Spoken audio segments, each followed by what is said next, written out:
The opinions expressed in the following are those of its participants and do not necessarily reflect those of the producers and the Six Talk Podcast Network.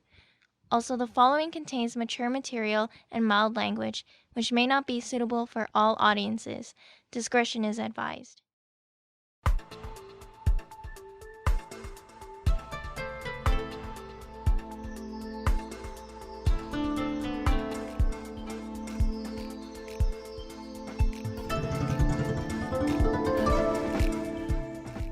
This is the Anime Roundtable Canada, presented by Anime North.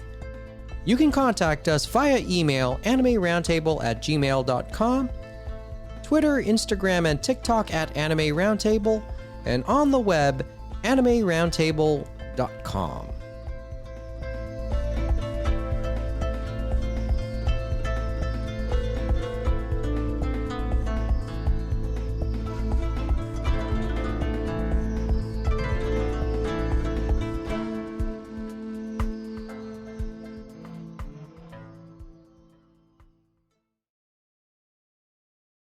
Good Lord, it's been a month. On this Sunday afternoon, April 23rd, 2023. Yeah, it's been a month since we've last recorded. We're way behind on our quota for the month of April. So happy April, guys. It's a full table this month. Can't believe I'm saying this month. It's a full table this month. Mike Nicholas here at 6 points. James Austin, Mohammed Shamarki, Kevin Ing, Amy Lynn Gregg. There's a lot to talk about on the plate. I know we won't be able to get through it. I was about to say, where do you want to start? But just before we hit the record button, I kind of charted a course. But anyway, just to be facetious anyway, where do you want to start? I mean, I heard that there was this movie that came out, like, based on a video game character of some kind. Maybe we can start. We're going to make sure everyone did their taxes, right? Well, that was like, okay, tax season here. I know tax season just ended in the States. We are an anime podcast, not a financial literacy podcast. You have to give the excuses as to why we haven't done anything in the last month. And we're going to try and make it all up within the next couple days. Not to say that financial literacy isn't important, because it is. Oh, no kidding. But I digress. Okay. Well, given that, I would say the movies we're talking about made quite a lot of money. So I'd say people are definitely going to the movies again. Where do you want to go? Super Mario or Suzume? I was thinking of talking about, Mo had mentioned he went to see it. Now, I haven't seen it. But as they say, many people have said it's a 90-minute advertisement, and that it is maybe a mid-tier isekai movie about two Italian-American brothers from Brooklyn. I was about to say, until you got to the line about two Italian-American brothers, I was about to say, which movie are you talking about? Because right up until then, you could have put up an argument for both movies that I just mentioned to some degree. Okay, let's go with Super Mario Brothers. But interesting enough, what did you think, Mo? Does it make you want to buy some Mario games, or does it make you want to go to Universal Hollywood to enjoy the Mario attraction there, or maybe even hire some plumbers that are known as the Mario Brothers? I mean, I will say this. It's a nice trailer for the next 86 movies they're going to make. And the real question is, which had more plot? The Mario Brothers movie or Cocaine Bear? Oh, that's tough. That's tough. I mean, Cocaine Bear did have a bear, so I don't know. Okay. Just remember, when you see a bear, go the other way. Or play dead. I will say, for the Mario movie, it was nice. It was very colorful, very simplistic plot. But it does that thing where, like, it tugs at your heartstrings in the right spots. I don't want to. The most Easter eggs of any movie. Like, did you lose count of the Easter eggs, Mo, or anyone who'd seen it? I think you have to watch the movie at least 100 times to count all the Easter eggs. There's so many Easter eggs. When you said tugs at the heartstrings, are you being sarcastic? I mean, I don't want to spoil the movie, but there is a scene at the end where something does happen where you're like, oh man, that's nice. And then, I don't want to spoil it, but the most of the movie, his brother Luigi is missing or quote unquote kidnapped by Bowser. Oh, yeah, well, that's hinted in the trailer, I believe, too, Well, right? yeah, then it ends with them reuniting at the end. It's very nice and heartwarming and so forth. Okay, Um, cool. but Oh, I do feel like Luigi's storyline was kind of shortcut. But hey, that's why they're gonna make a but million other movies of this. So this it's is all the good. MO for Yeah, Luigi. they're Like, this is the characters, MO right? for Luigi throughout the entire history of the Mario Brothers. Where's the Luigi love? Where was the Wario or Waluigi love? Dude, Well, that's something else altogether, though. Nintendo tried to make a year of Luigi. We do remember that. That was during the Wii U, though. Remember, Amy?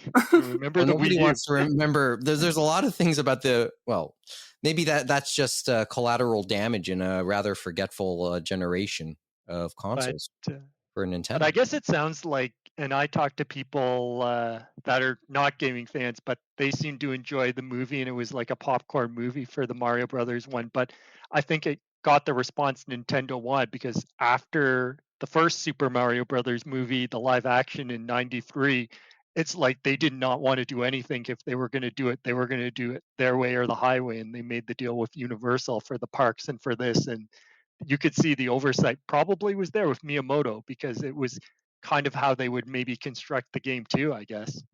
So this is a to be fair line of thinking. To be fair to Nintendo. Yeah, Or we'll to see be what they fair do with the others, with the but whole thing about the whole thing. I think if they have to go into some other franchises, like I think if they do a Zelda movie or a Zelda series or whatever you want to call it, there would be more plot line there than some of their other series, I think. But it depends on if they want to work with the company, right? Because they're known to be cagey. Nintendo? Yeah, with Oh who they yeah, work well, with, and yeah. I mean, with other news in terms of Nintendo, Gary Bowser got released from prison this week. I think it was this week, and he's hinted that he still has to pay the fine. well, he's paying for the rest of his life, so Yeah, he's going to yeah. get garnished And for and the they rest got of his life. and Nintendo did get an agreement for garnishment of whatever earnings he makes. I think it's at least 30%, if memory serves me As correct. they say, Mike, the Nintendo ninjas are real. They're just in lawyer suits. It's a good camouflage. I'll say that much. Okay, who has seen the Mario movie aside from Mo? I haven't.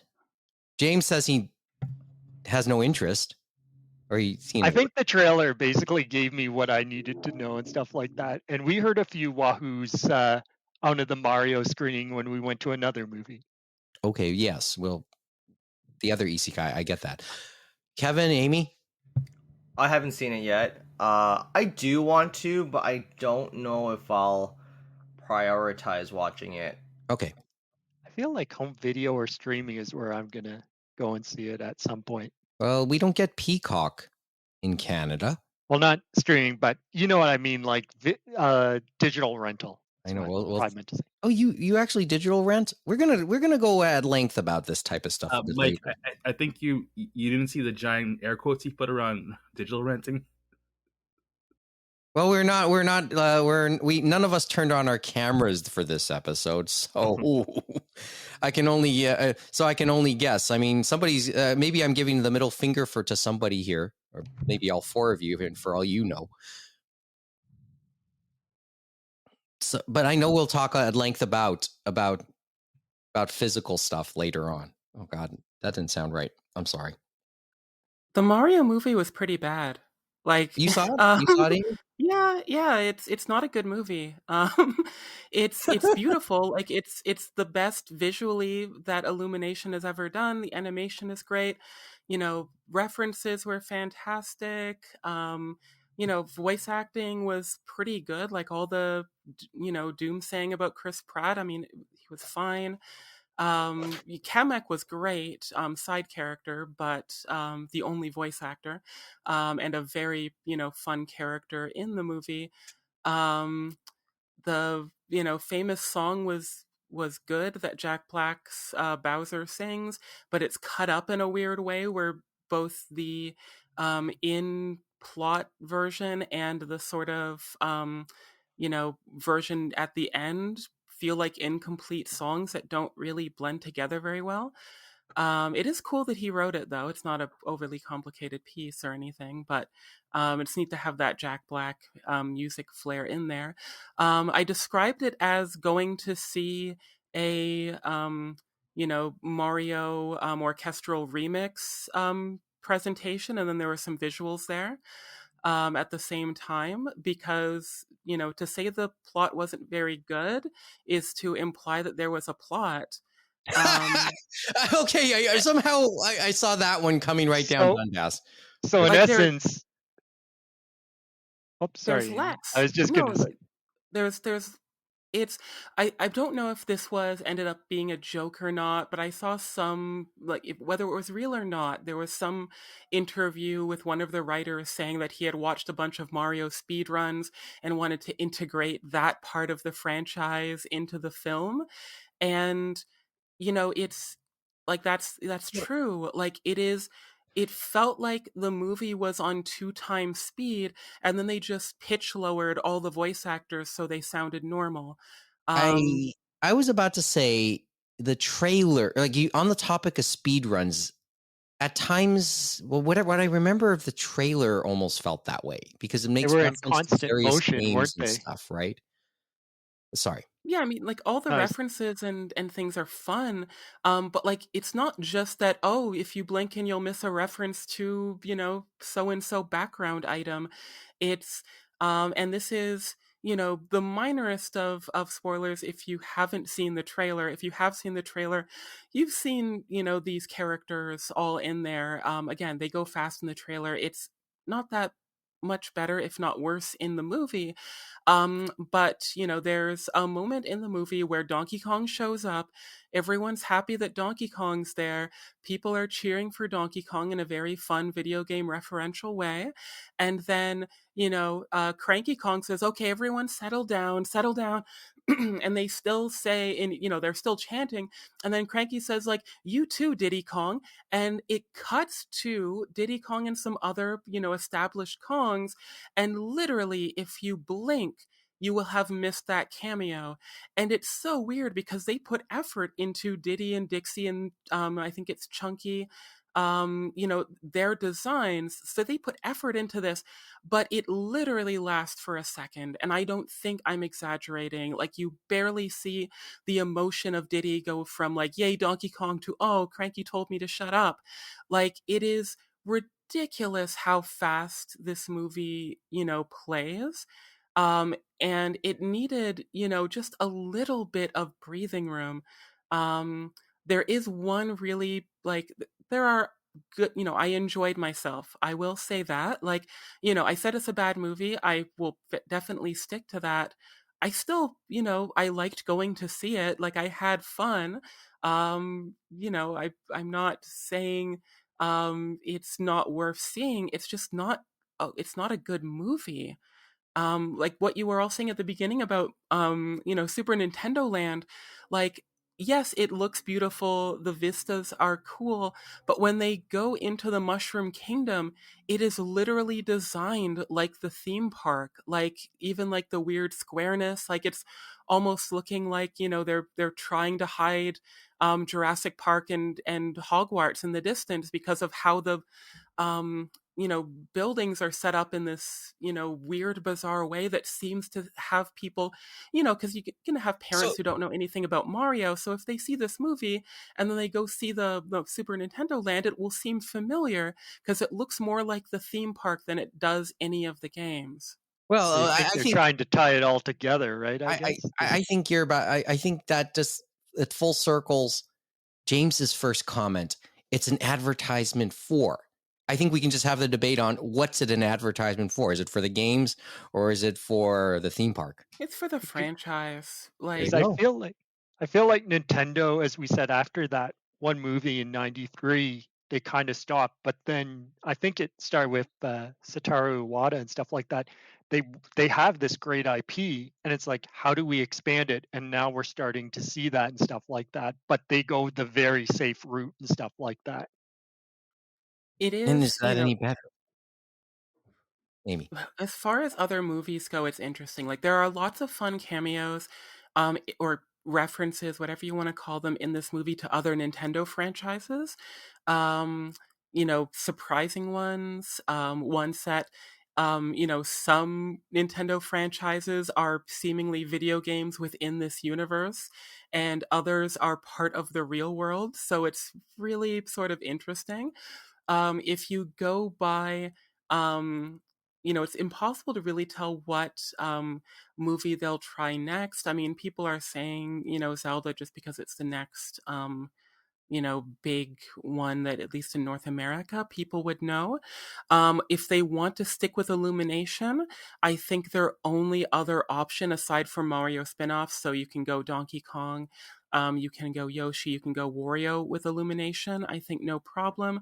But if they want to expand outside of that with the same studio, I think they pretty much only have Pikmin as an option, and maybe Animal Crossing if they want everyone to cry. What To about see what they Kirby as well? You could do Kirby animation since we've had many of those before. I'm not sure if there's Kirby would be tricky with Illumination. Um, I don't. I They could don't. do a Starbucks. But I know I was that about to if they say. were doing live action, I would say Zelda and Metroid are probably your I was live about action to say. franchises. I was about to say. I think we already know I know your answers to this. What's more likely, Zelda or Kid Icarus? I mean, Metroid or Kid Kid Icarus? Icarus, wow! After Because Kid Uprising, Icarus is an almost open slate. It's an almost clear slate. But the thing is, It's it you came know what? We should do when I Urban look, Champion. Urban Champion's the next that would movie, be Mike. awesome. Urban Champion. That would be a good fight movie. Mike. That would be a You You what? saying that Kid Icarus is an open slate is just admitting that you haven't played the 3DS game Kid Icarus Uprising. No, but the thing is, Because yeah, which there is is true. so much lore and characters in that game. You could make an entire anime series. There's an entire weird superhero plot line. There's They had the like shorts too. Remember, Amy? The yeah, shorts that they did. But Kid Icarus Those were is fun. amazing it's as just far as potential, but they're not going to do it in a North yeah, American way. because I played Kid Icarus as a kid. Kid Icarus and Metroid. Remember, the first games in those series came out at around the same time in the early to mid '80s on the original Crossover net. developers too. Yeah. It's just so I have trouble thinking of Metroid without Kid Icarus myself. Right? I couldn't get into Metroid, but Kid Icarus frustrated the hell out of me at the time, and you can imagine what that was like as a kid, just discovering video games. So quick question. It's actually two questions. One, do you think this movie is going to make more than $1 billion? And two, do you think we'll get a Super Smash Bros. Movie before we die? Smash Brothers isn't going to happen in a way that will make anyone happy. Because of maybe all the IPs they'd have to figure Yeah, out too, because because there's a lot people of like outside IPs. Just the and story and too, as well. Like and not even, because Masahiro Sakurai has mentioned that it's not just the third party characters that cause issues with IP rights when it comes to Nintendo. Because if you stick with the ones that sort of Nintendo owns wholly, you're going to be stuck with like the Mario that I mentioned. I think it is so Mario and extension Donkey Kong Yoshi, as well as Star Fox, Zelda, Metroid, but that would be tricky. I mentioned Star Fox, Pikmin, Animal Crossing, and Splatoon. So it's basically not you're Put some not going to have. Sorry. You could put some Earthbound in there. No, Nest because can come through. Earthbound is I, Creatures and Ape Incorporated, plus Itoy has Right. some rights. Fire Emblem is what's the company? Intelligent intelligent Systems. systems, or Yeah. So Wario, any of the WarioWare games, so you'd only be able to have sort of classic Wario. Pokemon would never, or you take a lot of money, but Pokemon Pokemon wouldn't show up Company. there. Is Kirby is HAL Laboratories.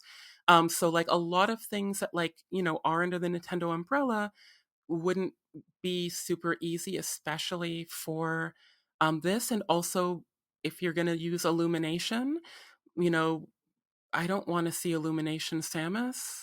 oh boy. Okay. Or See, Captain Falcon, like that'd be weird. I was about to say, as this conversation, this part of the conversation went, I was thinking, what's more, I'd put more stock in seeing a Shonen Jump universe as opposed to a Smash Brothers movie at this point, and which is like 0.1% to 0%. Okay, where does the box office money stand for the Super Mario Brothers movie on the $1 billion question?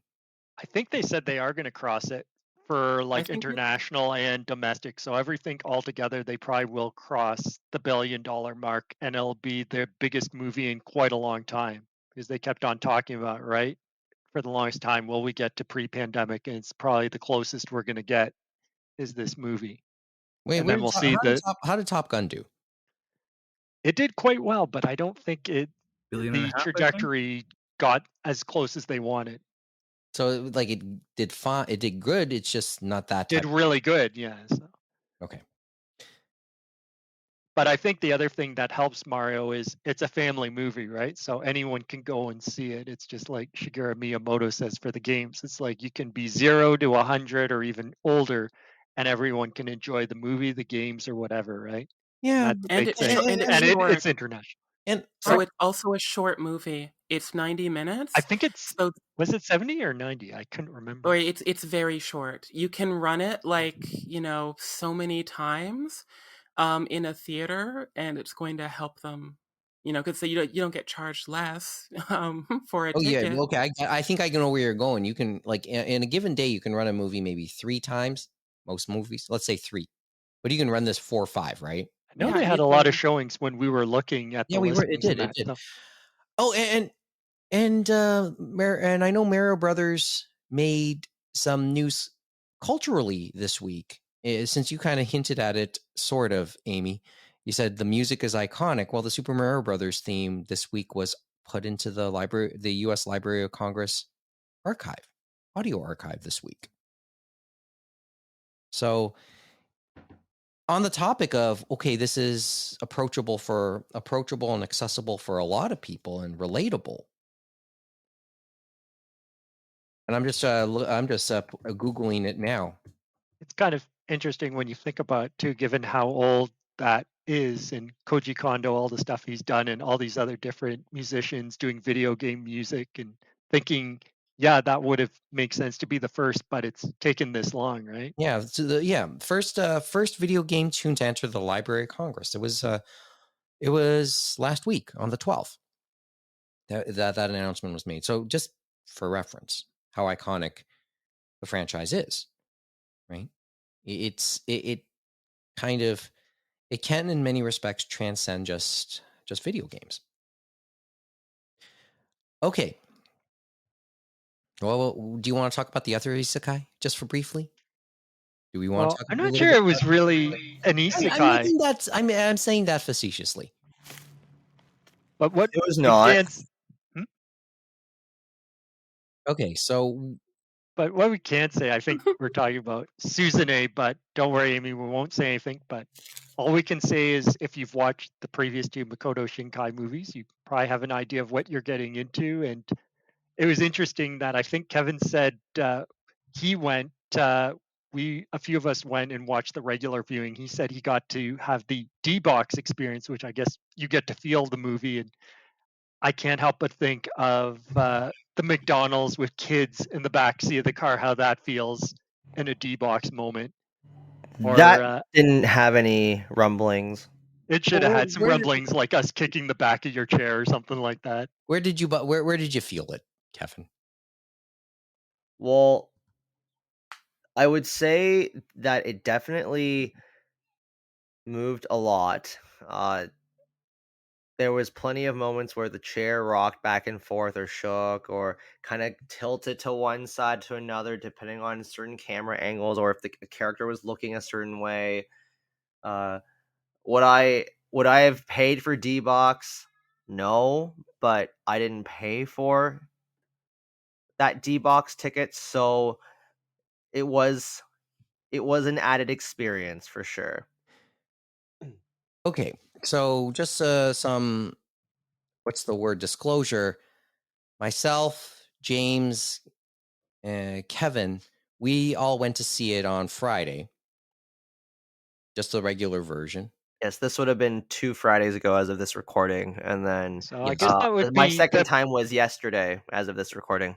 I guess that would be the premiere date because they said the Yeah, Thursday it was was the it was it preview was on date or the something. it was on the 14th, I believe. We went to see it on the 14th, so it came out. And then Tiffbell Lightbox had it on the 13th.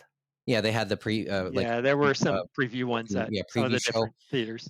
Mo has seen the IMAX version. Does IMAX make any difference, Mo? Like Kevin said, he didn't think it would make a difference. Because James might be jealous. James might be jealous that you went to see the IMAX version. He was going to go see the IMAX version. It did make a difference. You guys obviously know it's very, very beautiful, very scenic.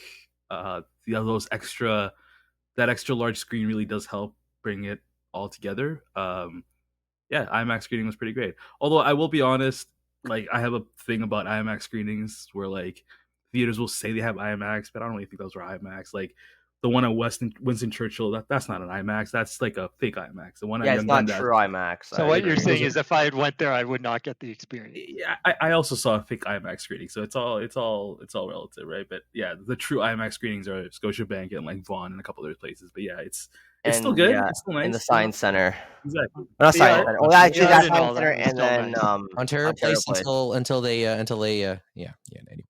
Yeah, fuck you, Doug. I was is it so you jealous now, James? Nah, I think we still got a great experience, and it'll be nice when it comes out physically and stuff like that to have it in the collection. I think it was a nice movie to watch. It's like we may have our feelings about that, and as I look at now, it was quite successful in North America. They're at $7,237,343 and probably climbing. In other markets, it's been number one and breaking records, like in Korea and other places I've heard. So now we know why McDonald's and Lawson want to continue to be in Shinkai's movies and stuff like that. And we have to talk relative, and it has to be a relative, and we're talking relatively, right? So right, it's like 150 million internationally, about 8.5 million domestically. It's a big hit, man. Yeah, and it's across many markets. Some of them that don't have as much access to anime. I think there was a story I was reading. It was in regards to India, right? And they hadn't really had any theater anime screenings and stuff like that. And the first one they had, and they supposedly like did a campaign, like a writing campaign, I guess, to their theaters or whatever, to have Weathering with You put in theaters, and they had that happen, and people turned out, and it was the biggest, I guess, anime event there in India in a long time. So it made them, I guess, think about bringing others over, which is incredible, and spreading it, I guess, even more across the world into other places that it hadn't been in, right? You sometimes remember what we said, what we say about Japanese pop culture. Sometimes you don't always need to. I was about to say it almost markets itself in some respects. It certainly has a head start. Other Asian pop cultures have to go to a little bit more effort to promote. But and it was Japanese interesting in my mind too, though, Mike. If we were to say a creator, right, across different parts of the world where we think it's jumpstart stuff, I would think we would say Hayao Miyazaki, right, and Studio Ghibli and stuff like that. But it's interesting that other creators are still continuing that trend and stuff like that. And I guess his prevalence to, I guess, Makoto Shinkai, right? Yeah, and you know we're about to say what we'll say about Shinkai in that respect, right? He's in that level. He's in that level, or at least in that same stratosphere. But he's definitely has a good marriage with these last three films of the commercial and the artistic, and bringing them together. And especially seeing the sponsors wanting to come to him. I just wish the next movie finds a way maybe to jump out of that comfort zone and bring something different on the artistic level. You know what I mean? The creative level. But we'll see. James, we've been saying this since 5 centimeters per second, and the man has not changed. Well, and I'm not holding my breath. I would say the same as well. It's like, I'm just saying it is what it is. Right? You know, yes, I would love it for him to change. I don't expect it. I do think it's just okay. Give me your thought. I do think this film was a little better than Weathering with You. About the same as Your Name. So I think this was a pretty good uh, conclusion to the disaster trilogy, as I like to call it. But yeah, I would like to see something different as well. I still think 5 centimeters per second is his best film as a whole. Uh, I also still think Your Name is slightly better, just because I felt like it had more impact because it was the first time, as you were saying, that the whole package was put together from all his previous experiences. Okay. First of all, let me backtrack to take a step back because we don't want to do too many spoilers right now, especially since Amy hasn't seen it. Amy, do Indeed. you intend to see it in theaters, Yeah, or do you think not sure about in theaters, but I will but do you my do best intend to to see see it it.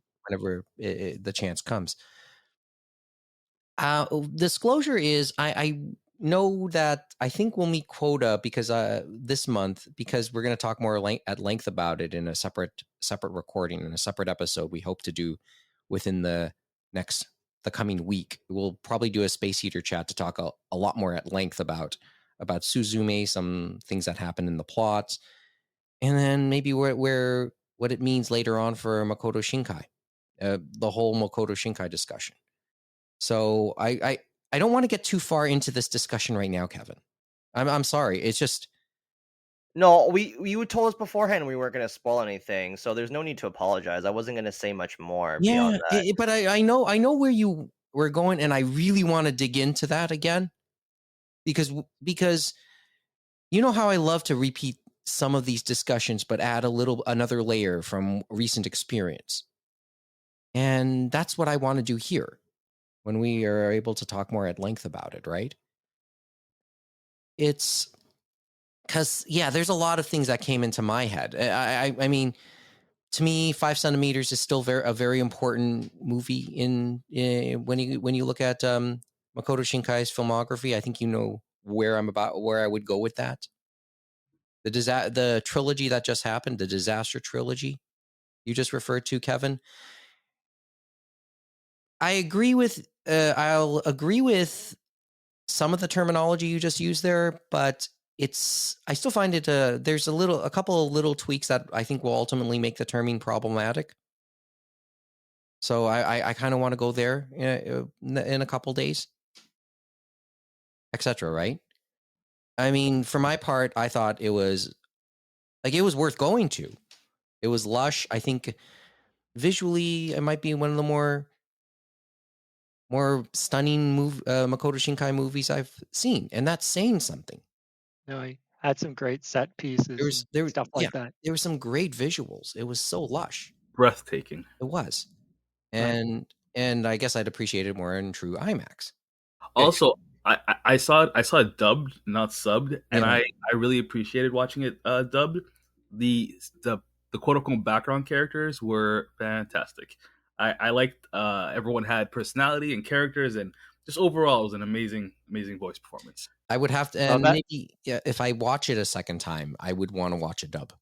so that's good to hear, Mo, since I know they didn't do it in Dallas for this one. Supposedly, they went to Bang Zoom in LA to do the dub for this, and they've done some Makoto Shinkai in the past, but that's good to hear they were able to put forward a great dub for this. Okay. So to the listeners out there, both of you, or the dozen of you out there, I guess. By the way, thanks for the downloads, Kevin. We'll talk about it a little later this week. I think Kevin Mo for sure. He will sit around for that. I think, and I know depending on how busy we all are to do that.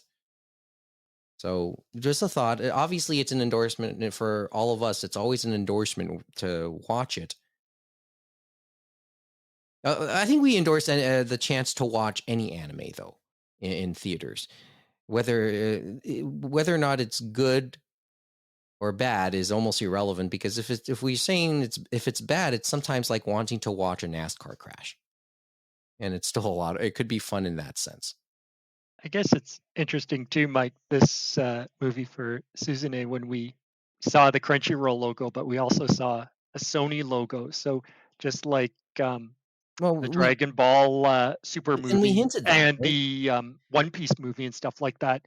It was great that, and obviously Shinkai would be one they would consider, but give it a wider release instead Yeah, of giving it just I think that was a important. special showing. You know what I mean? Where Yeah, they just do 2 days. I think putting, like, as I said, we'll and I'm glad you mentioned the Sony logo. It's I wish we can go a little further on it, but its significance wasn't lost on me. Putting in that Sony logo and hearing that clink that you hear when you see the Sony logo these days, that wasn't lost on me.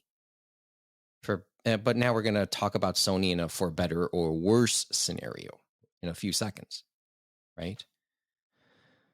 But to the listeners out there, we hope you look forward to that Space Heater chat, assuming we're able to make time for it. And as I said, since it's been a month since we've done an episode of any sort, well, I'm really hoping we can do this one within the next couple days and get our April quota out of the way. Okay, let's switch gears for a couple seconds. Lots of stuff has always admittedly happened over the last month since we were last on the air. And for obvious reasons, it goes without saying, we're not going to go through all of it. I'm not even sure we'll be able to make a dent in it. But as always, there are a few things that will catch our attention. And we'll talk about a few of those right now before we finish up this evening after we're about a little more than 35 minutes into the episode. Okay, Polygon. Where do James got my attention, and I think So the I think reason it's why I think brought that article to you, started- Mike, is brought up Sony at the end of that Suzume conversations. I think it's perfect tie-in now. Go ahead. now the reason I brought that article is so it was a Polygon article and it was talking about anime home video is thriving even in the streaming era. And the reason that it was a by the books article, but the reason it caught my attention is because of the most recent Crunchyroll solicitation for July and their lack of solicitations since they've been bought out and stuff like that. So, in the article from Polygon, they talk about, and obviously compared to Hollywood and stuff like that, because in Hollywood, a lot of the releases, they've been focusing more on streaming, not as much home video. And so they talk about how the collector's market for anime and stuff like that has had a really good track record in that it's been having traction of people actually buying physical media and stuff like that. And they talk to Sean Kleckner at Right Stuff. They talk to Justin Savakis and also Mark Levy, who work on discotheque releases and anime limited releases. And how basically, I think, as Kleckner would like to say, treats home video products as a collectible and not a consumable, right? Like streaming is and stuff like that. And so it's like, that's true. It's like Discotheque has been providing great releases, so is Anime Limited. And we've seen people show up to get those and stuff like that from Right Stuff or wherever. But then we talked about before, right, with Crunchyroll and how I guess this merger between them and Funimation will shake out for Sony. And it feels like it's going the opposite direction of this article because July solicitation, I can tell you, is only 5 titles, and 2 of them are One Piece. So we have Obey Me Anime Season 2, One Piece Season 13, One Piece Film Red, The Ancient Magus Bride, one of the OVAs, and then The Devil is a Part-Timer Season 2. The other thing you'll notice, all 5 of them are continuing series and stuff like that. So it's interesting that even if you get a dub on streaming, and they have a lot of titles now, that they are the main dog as we know, and they have most of the titles. It's like a trickle. It's almost like the Nintendo drip feed of physical media for them and stuff like that. So it's kind of like, well, what's going to happen with those? We have talked before where sometimes they are letting some titles out to other people. We talked about New York NYC, where Anime Limited said they were going to allow some titles basically to come over from them. And I think Tonikawa was one of them, and A Place Promised was another one they were going to do. Discotheque has done some Crunchyroll stuff before, but not since the merger. And so even them allowing other people to take their stuff has been a trickle, which is kind of like, we'll have to see what this happens. So it feels like the article's a misnomer. And there are other things I talked about off air, we'll talk about later, that make you wonder, because we need home video, because on streaming, especially with Crunchyroll, as we've said before, they only give us the broadcast version. They've never updated home video like other sites. And the home video version can be that final version you need, because sometimes they can make a lot of changes, because those animators, as we know, are under a lot of stress to meet their deadlines for broadcasts. So yeah, and that's a lot to parse, you know what I mean, into what I said. it is. It's like, I'm glad you tried to say, you said all of it and put it all on the plate, because it just, and I'm glad we're going to have problems parsing all of that at once, because it means we get to do another episode. Okay, the home video part. And just to put some perspective into this. And I can only start let me start anecdotally. When we talk about that, the only thing I can relate to, like, that just comes into my head, was watching Rumbling Hearts. Because I remember seeing, like, way back, I remember watching the fan subs, which was a broadcast version. And then as the home video release came out, and Funimation originally had that, you could see some differences. And that was when the whole concept was first put in my head. And you realize this has been happening a lot. Again, I'm talking about a title that was the better part of 15 years ago, probably closer to 20 now. And we've had food way back when too, Mike. Remember cabbages and melons, how those have been animated in the past? Yeah, so, yeah, I mean, that's just one example. Can you think of an example off the top of your head, just from your own memories? But there's a lot. There's even one, I think they said a few seasons ago, with Classroom of the Elite Season 2. Supposedly the broadcast version was quite different from the home video, and it's still on the broadcast version on Crunchyroll. And as I said before, some of the more mature titles, right? A lot of them, they have the censored versions, and we may never even see an uncensored version of a lot of those series for home video. And some of them have been dubbed before. Yeah, it's kind of sad how they're not always adding the uncut versions after the fact anymore, which, to be honest, I was slightly surprised they would. So, like, surprised if they ever added one? Or yeah, because I know in Japan, that's their incentive for you to buy those expensive Blu-rays, whether in singles or sets. And then, yes, as was alluded, that sometimes they don't even have the time to do it cleanly anyway, like in the World's End Harem anime, for example.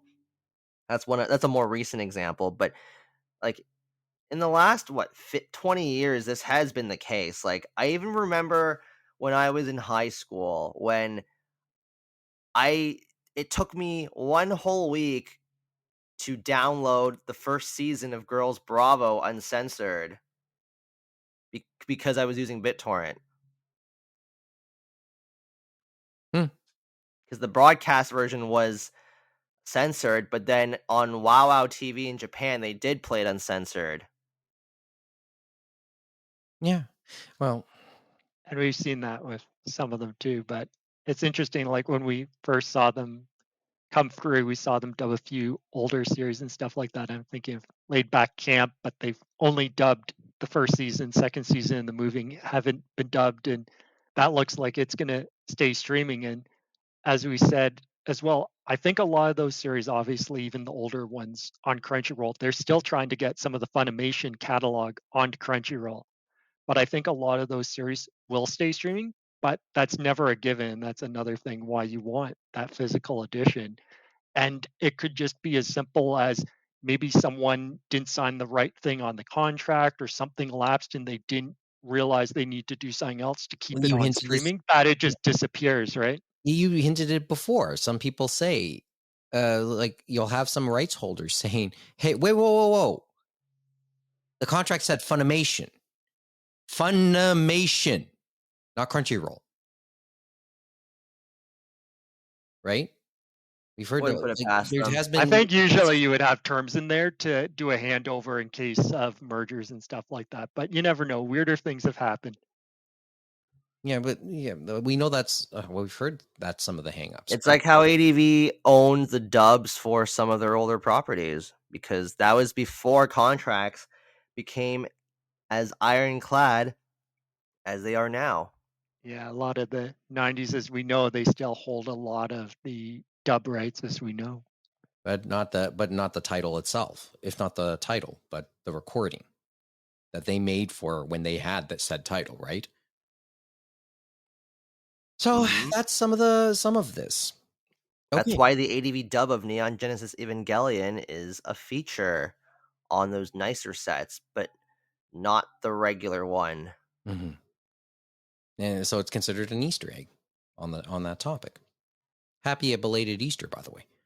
But I guess the other thing you think of too is it's not just you have the broadcast version, but sometimes they're going so fast to subtitle and do some of these things. I know on the home video version that they have a thing. Sometimes they do additional translations and stuff like that Well, and this is make sure Yeah, it's everything usually is cleaned where it up. needs to Yeah. be. And you may never actually get that, but as a lot of people said, they are so seasoned because we're now almost on the same schedule as the Japanese, right? For a lot of the world markets.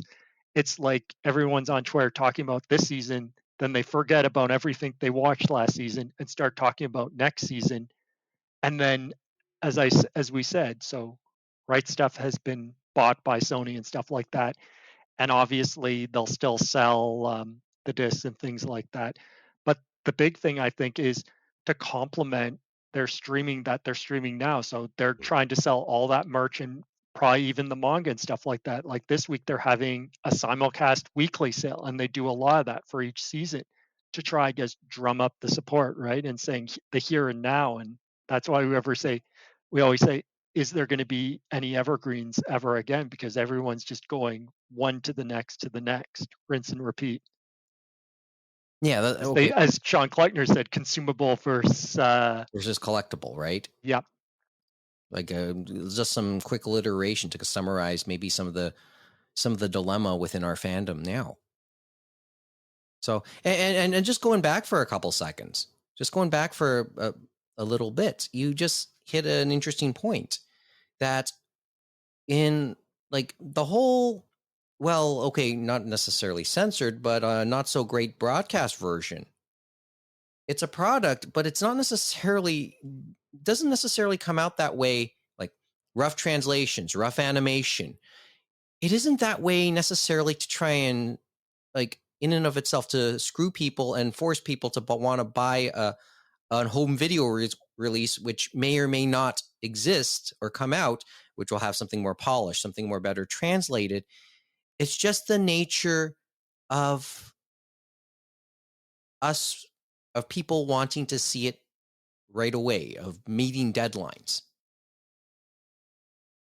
But when even after you finish a job, what could you have done differently? And a lot of artists, a lot of animators, they have that chance sometimes to go back and say, okay, here's what I would have done differently. Here's how I would have improved this. Here's the term I would have used in this translation to get my point across better to people. There are actually a few other points I think about, and one of it is like I'm watching the streaming and stuff like that, and obviously the opening and ending credits are usually always in Japanese and stuff like that.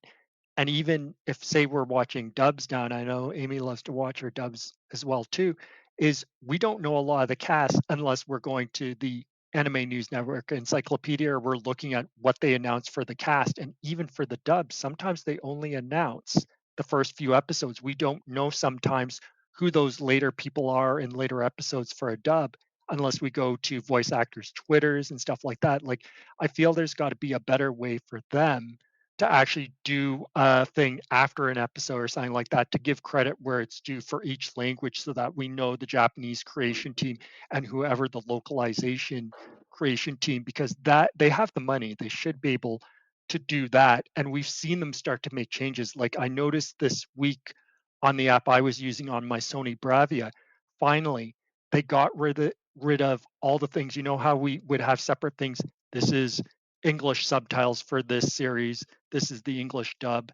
This is the subtitle for this language. This is the dub for this language. They put it all into one, and whatever I chose as my language, that's what it goes to. So I'm in Japanese with English subtitles. That's what I go to. But when I start up the episode, I can change it to a dub if I want. On the But fly? it took so long to Like, finally mean, do we're it, talking and on I'm the not sure fly. if that's on every app. That's the Yeah. problem. I mean, we're talking on the fly. Yeah, on the fly. Because when I see something listed on Crunchyroll, they're listed as separate quote unquote seasons. Correct. And that's what I've seen for the longest time. And on the Sony Bravia app, the one I have for the Google Android one, it looks like they've changed it up and they got rid of that. And now we can do it on the fly, it looks like, which is something a little one bit more thing we've been traditional. waiting for a long time, right? It's something that, that's sort of a Back to the Future type thing because we were able to do that in the past. Yep, with Funimation and with High Dive and other services. So I don't know why it took them so long, DVDs right? too, and with DVDs and disc media. This isn't. Oh, I know you. I know you've spouted your frustrations with Crunchyroll streaming in the past, James. But Yeah. but I've there's had some odd rules. glitches this week with them too, which is hilarious. It's like Well, I was going from one episode to the next, and then it still had the next episode for the next one over. So I had to go to the what I was watching and click on it so it would go to full screen, which was a weird glitch. okay. But they definitely have a lot to think about, but they definitely feels like for this merger and that to make Sony feel, because they paid a ridiculous amount of money that I don't think they were even worth. Like, I don't think it was even worth it, but they're trying to justify that price tag. And I think it's like everything else, streaming is the thing. So they want all those eyeballs right on the streaming and stuff like that. And they think anything else could hurt them and stuff like that, whether it be home video, whether it be the download. Remember, they used to do download codes with the home video. They aren't even doing those anymore. They have allowed, what I've noticed is digital to own, right? On Amazon and a few other places. And they're doing that like almost a few weeks after they've released the episodes on streaming on Crunchyroll, which is interesting. And I think that would still run into the same problem because they're still using just the broadcast version and stuff like that. Yeah, we can. And I don't think they would update to the home video for those at all, which it feels like another middle finger to the consumer. Well, so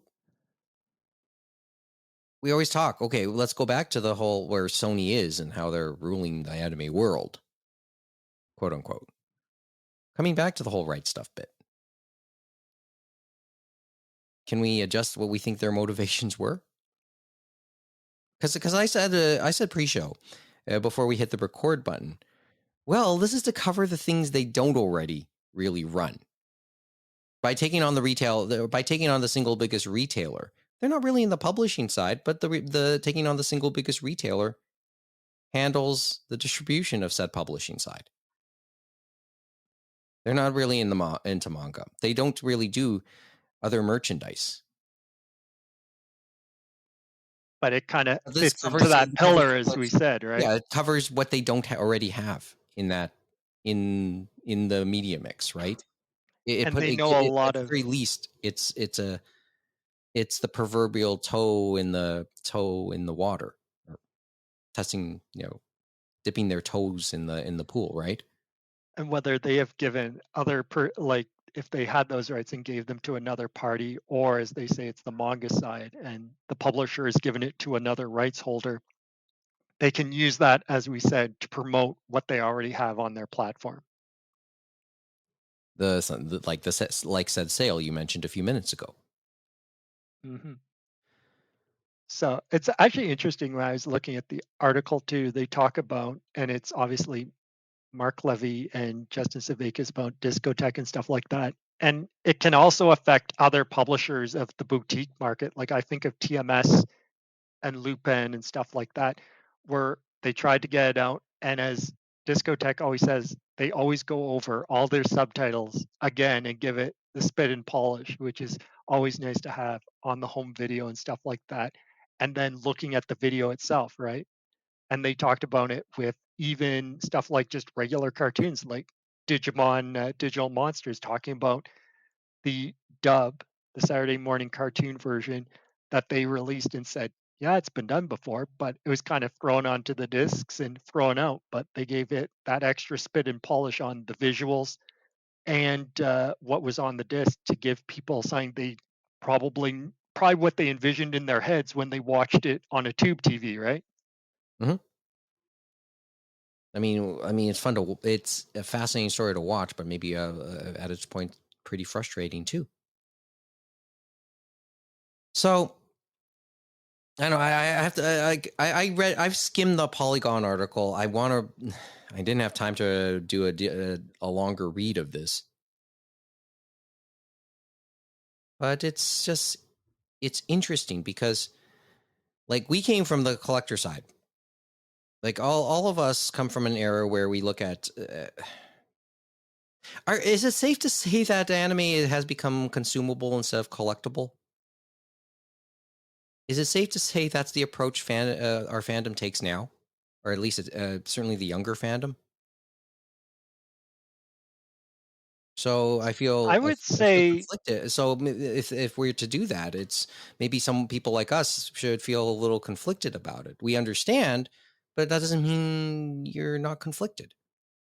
I feel like what a lot of people have said is the anime side has become very consumable and stuff like that. But then they see that maybe on stream or whatever, and then they go to the manga side, and a lot of them do want to collect that physical manga and stuff like that, or they want a piece of it, so they want to go to the merchandise side, and maybe they want to get a figure, T-shirt, or some sort of merch, physical and stuff like that. And that's where a lot of it has gone now, compared So to so just collecting the actual anime itself. so it comes back down. So maybe it just comes back down to the repurposing, the reimagining of how the media mix works, right? The anime itself is no longer the collectible. It's used as a driver for the rest of the mix. It's not the main part. It's not the main part of the mix, or its purpose has changed. The way we look at it. It's I not the know big product. I know for manga, and Kevin probably would say the same thing, is definitely if you have an anime, it'll drive your manga and stuff like that. And hopefully it getting picked up for localization, whether in English or in other languages, right? So, but but then said anime has to be really special for it to be a product in and of itself, i.e., a feature film, i.e., Suzume when it comes out on video, on a physical media. Or I guess it has to have that creator, that name recognition creator that people will know and stuff like that. And people know Hayao Miyazaki, people know Ono, people know Makoto Shinkai and stuff like that. And I'm sure they know a lot of other people, right? But it's like I talked about with needing a scroll and needing to know who's actually making the stuff. How many people know how many of the shows they're watching on Crunchyroll, like who those creators are and things like that? Would they know them if they went and they somehow made something original? Would they go to see that, right? Because how many of them do they know? Right. But I could be off base because Sutoki, people are still going to conventions and they're still filling the thing to see English VAs and Japanese VAs and stuff like that. So I could be way off base. we always acknowledge that, right? Me and Kid Icarus as well. But but then yeah, you probably hit something on the head. It's an interesting point. We talked to Tony Kawa just now. Same creator as as Hayate, Hayate, the the combat Combat butler. Butler, right? I've talked about my love of Kaguya-sama over the last number of months. But the creator has made waves with another title over the last week, Oshi no Ko. We're going to go there in a few minutes just to talk about that. But I that'll do be need to read interesting. more Fly Me to the Moon. Yeah, Fly Me to the Moon and Tonikawa is interesting because so they're going to do a physical version through Shump Factory by Anime Limited, but it makes you wonder, will there be a physical then for the second season, which is started streaming on Crunchyroll now? So it's going to be an interesting future to see where it goes. Right. How Well, many will they drip feed to other publishers? How many will they drip feed through themselves? and How many masses will stick to streaming? Because it used to be you got a dub, it's likely going to get a physical release, but that's no longer a guarantee anymore. well, it gets even more problematic when we talk about other parts of the media mix, right? We were talking this entire discussion we've had over the last half hour. We've talked about it in terms of moving picture media, like anime. But there's segments of this discussion we can put on light novels and graphic and manga as well. There's a part of this, and that's. And I think we have Sad part talked about with e-novels, right? yes, E-novels being manga and what gets physical, what doesn't. And that leads to another discussion, another line of debate. Because I know in last episode we talked about Kodansha, and when I look back on that episode, there's a part of me also thinking, okay, there might be titles that may not make it on this on the K manga platform that we talked about last episode, and that could be by design. That could be at the request. That could be at the request of the creator too. There's a lot of creators out there who may not want this for their titles, and will specifically ask. Kawamori is one that hasn't allowed Yen Press to put her stuff digitally and stuff like that. That's only physical, but there's some creators that I could see that. You're right. So, and I know we'll have that discussion again, especially as K manga comes out, right? When we start to know a little bit more about the apps, or as digital consumption of manga and graphic novels and light novels. That's what I meant to say. Continue a little bit.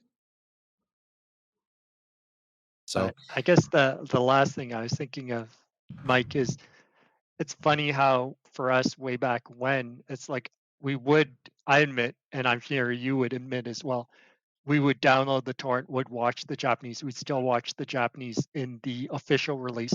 But one of the ways I always watched my dubs was I always watched it on the official release on the disc and stuff like that. And so I always still did that. But now I have to remind myself, well, it may never ever get there. So I probably should watch that at some point on the streaming and stuff like that. So it's a different experience for me on that end. well, So I think others probably may never even see the Japanese. They may just go with the dub. I think Amy has said in the past she has watched and waited for a dub of certain series and gone that route, I think. Yeah, and you remember what I've said in the past. When I watch a series, I often alternate between sub and dub. And maybe it's a very, very weird way to be watching it. It's just that's just me, because I want to have a sense of the way the voices were and how they're because the casting is an interpretation as well.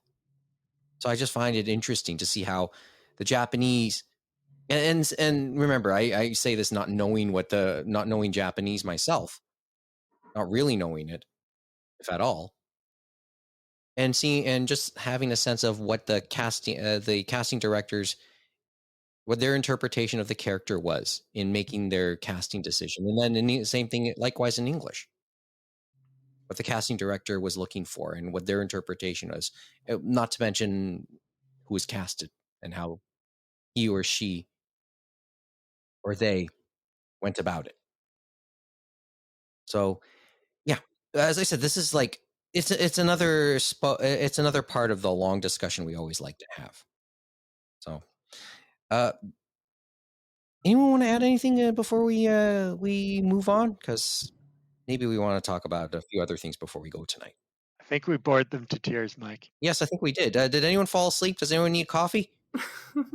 Well, it's really just that this has been a trend that's been happening for a little while now.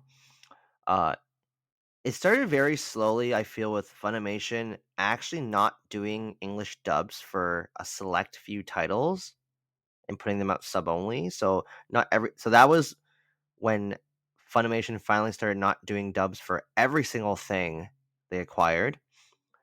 And now, yes, we're getting to the point where we're not even getting English Blu-ray releases for certain things, or maybe it would happen like well down the road, but probably not through them. It could be from somebody else.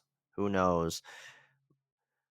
I do feel like now, like we've been saying this for years, but like anime collecting is as niche as it's ever been.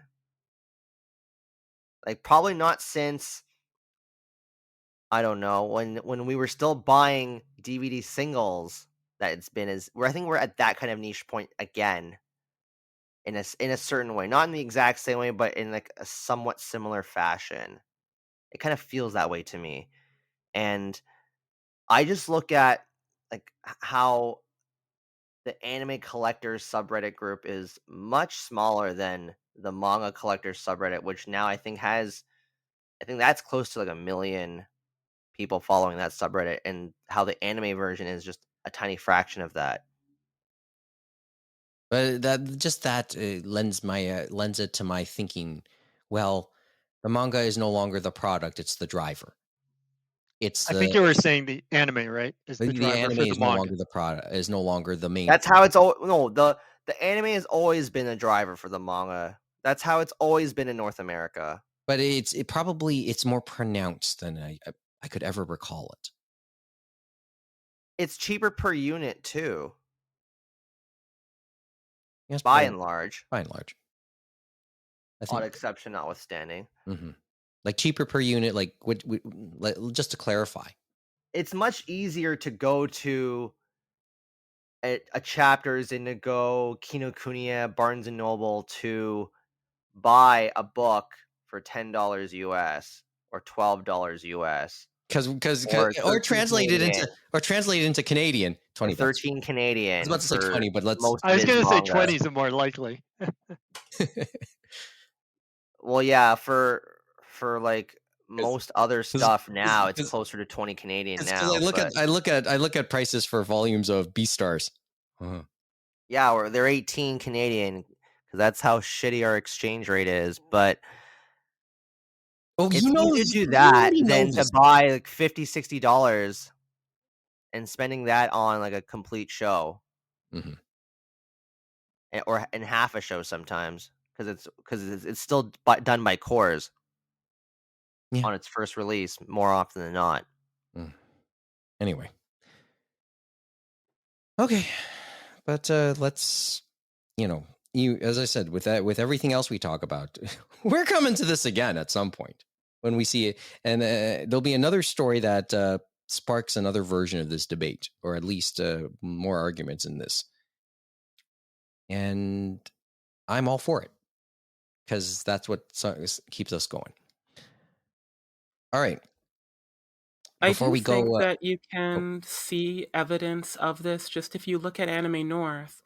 When I first started going in, 2004 or 5 or something, and then the subsequent years, like up until probably 2010, the amount of places even focusing on DVDs, not to mention selling them, was astronomical. Like it seemed like it took up half the dealer's room floor, and you had the big companies that show up every so often with Funimation. You had entire Starstruck Entertainment, where most of their they had so much variety, so much stock from mostly contemporary stuff, but they had a fairly robust inventory. And as of the last couple years, Anime North has run in person. It's difficult to find physical media, video media outside of the Nominoichi. It's there, but it's not something people care about unless they're ordering it from Discotheque or online. I agree. Last year, much harder to find anime amongst those dealers. Manga was still pretty okay. Not as many as before, but there were still some. Yeah, anime not nearly as much. And Interesting too. Video games is still there, and I think they've had a few extra dealers pop in that way too. So it's interesting seeing the video game mix in there too, like no, just the dedicated video games. dominant merch that fans will buy now are figures and statues. And yeah, we saw a lot of those. We saw plushes, we saw different merch, but we do still see the manga like Beguiling, and I think even Harry T is still doing a lot of manga to get rid of their surplus, as you said. But Beguiling Pretty is sure went Harry T all was in not for the there manga. last year. Hmm?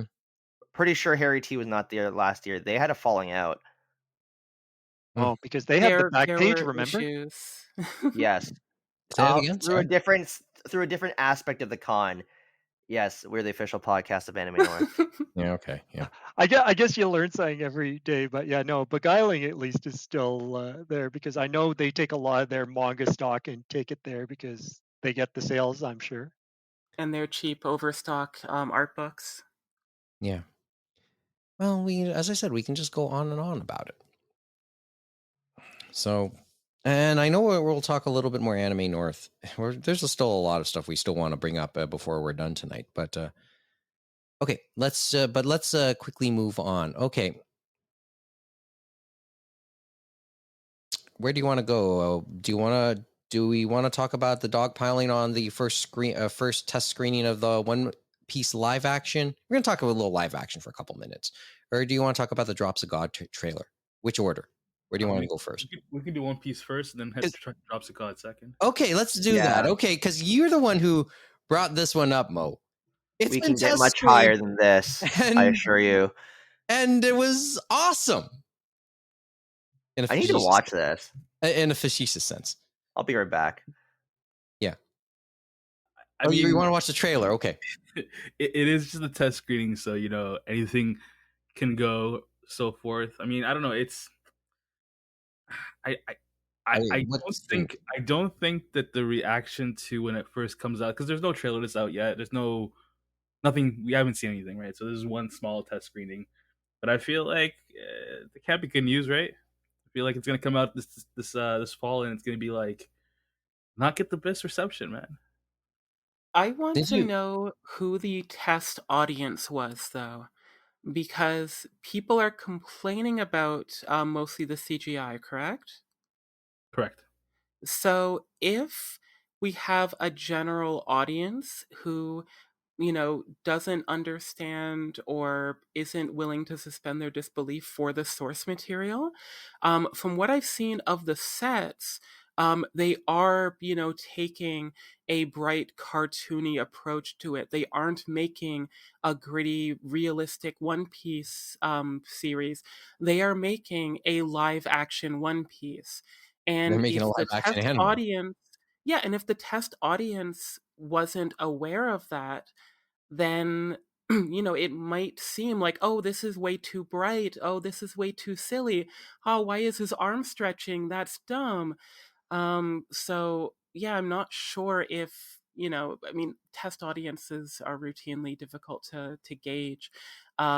But if it is actually terrible, it's just falling in line with what Japan has usually done with their live action adaptations, where it's better, like, it's a more accurate depiction of the source material, but the CGI is terrible. I don't know why. I mean, Shin Godzilla's okay, but there are exceptions. But for the longest time, Japanese live action has had abysmal special effects, and or specifically CGI. Practical effects are usually fine. There's been exceptions, like again, Shin Godzilla. Parasite had a live action, right? I'm just trying to. Yep, Parasite had live action. I thought it was pretty decent. Yeah, that effects for the hand, fine, not like, oh, I think I saw the second one. That's why I was confused or something. Mm. But like, not it was at the JCCC film festival or something. Yeah, Um, the Toronto Japanese Film Festival. Yeah. yeah. I had seen the anime, so I wasn't completely lost going into the sequel. But if you look at like Fullmetal Alchemist, that's really bad CGI. Like, there are like, as bad as sort of routinely sort of cheesy and bad as it is, like the DCCW shows do better than a lot of, theatrical Japanese anime adaptations. Like, The Flash and Superman and Lois are better than things like Fullmetal Alchemist and arguably Attack on Titan. Big budget for Attack on Titan, but still like something's off. And The it's first in one was a line with lot better that. than the second one for Attack on Titan. Oh yeah. Yeah, I've said this before, but the first Attack on Titan live action movie I think functions well as more of a horror film than like a straight adaptation. And it was not a straight adaptation. I didn't expect it to be. I think they did get the reaction that I feel like people wanted from it. Like it's kind of flawed, but I think it stands well on its own. I think the second movie goes in a much weirder direction, which I didn't think jived well with the first film. But they like the first also uses some practical effects, right? From what I've heard. I haven't Mhm. seen it, Yes. but like it uses, actors for the Titans in some scenes that are like superimposed, which is going to have a, different effect than trying to make a Hmm. CGI. Yeah, and I also did watch the live action Tokyo Ghoul, which I don't remember how much special effects was in that one, to be honest. So I can't confidently say how bad it looked. Although I would say just in general, it was fine. I thought it was a decent adaptation. Yeah, you can have enjoyable adaptations with bad CGI, like the Gegege no Kitaro live action movie.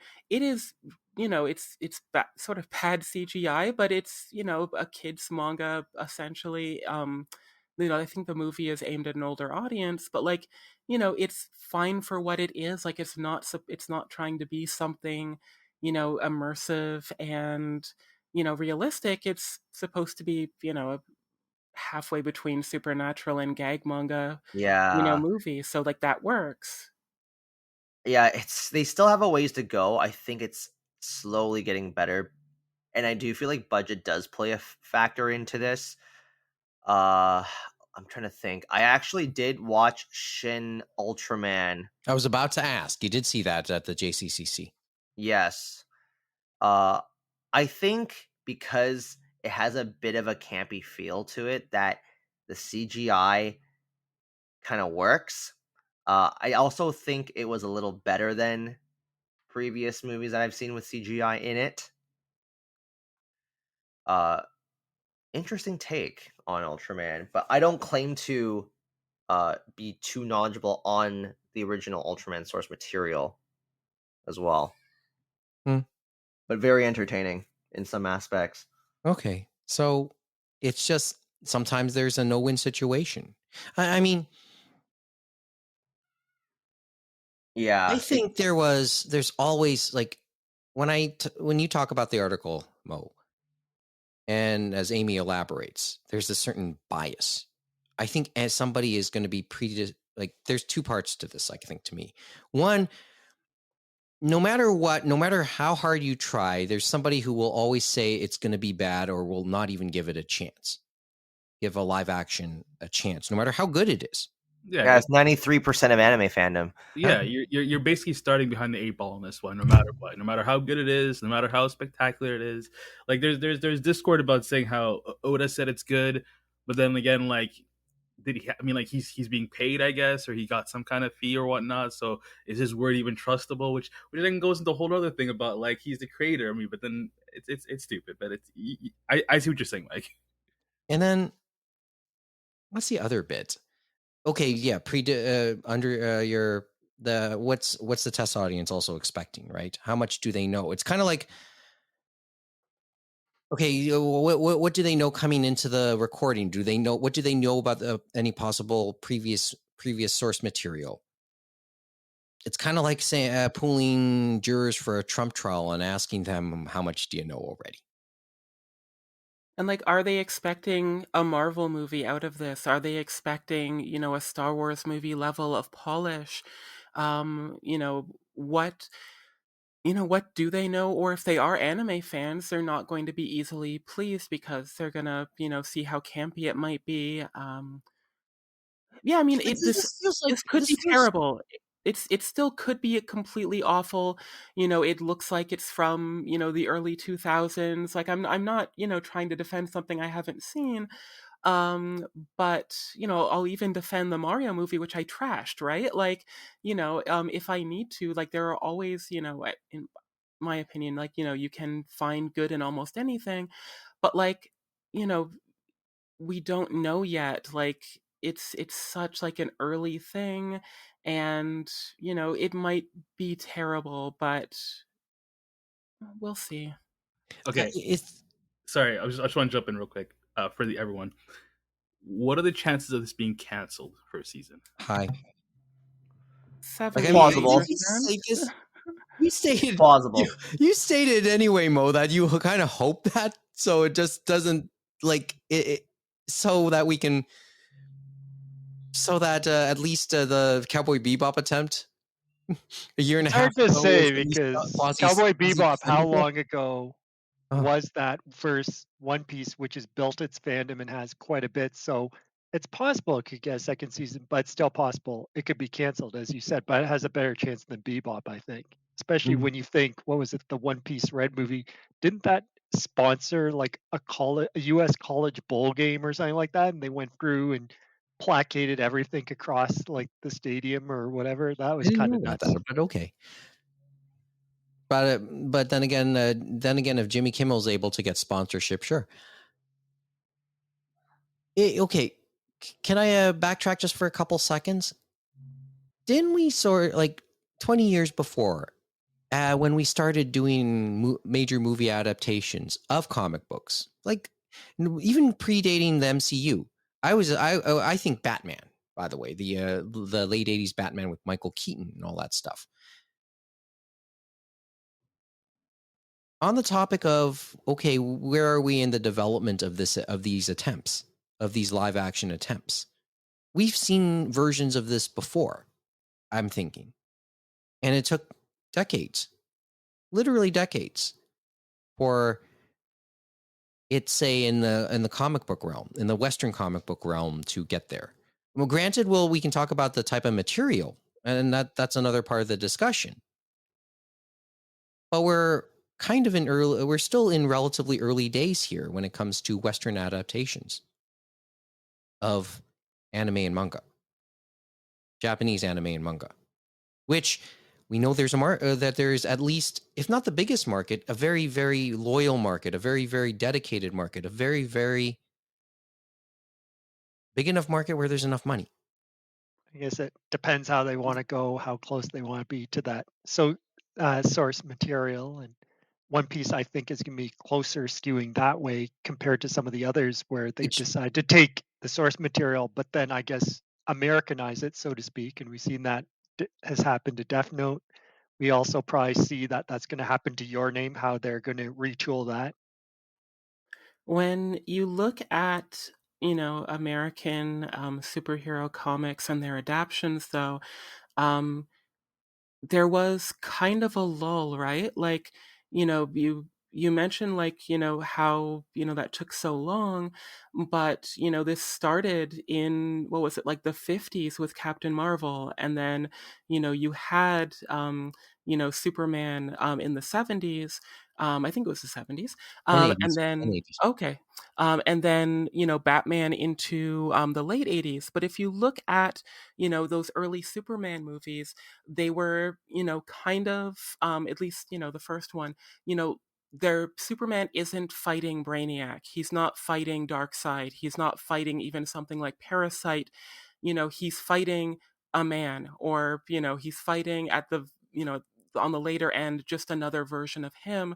He's not they're not doing anything that would have required or made good use of CG. And even with Batman, again, he's not fighting Clayface, he's fighting the Joker, he's fighting the Riddler.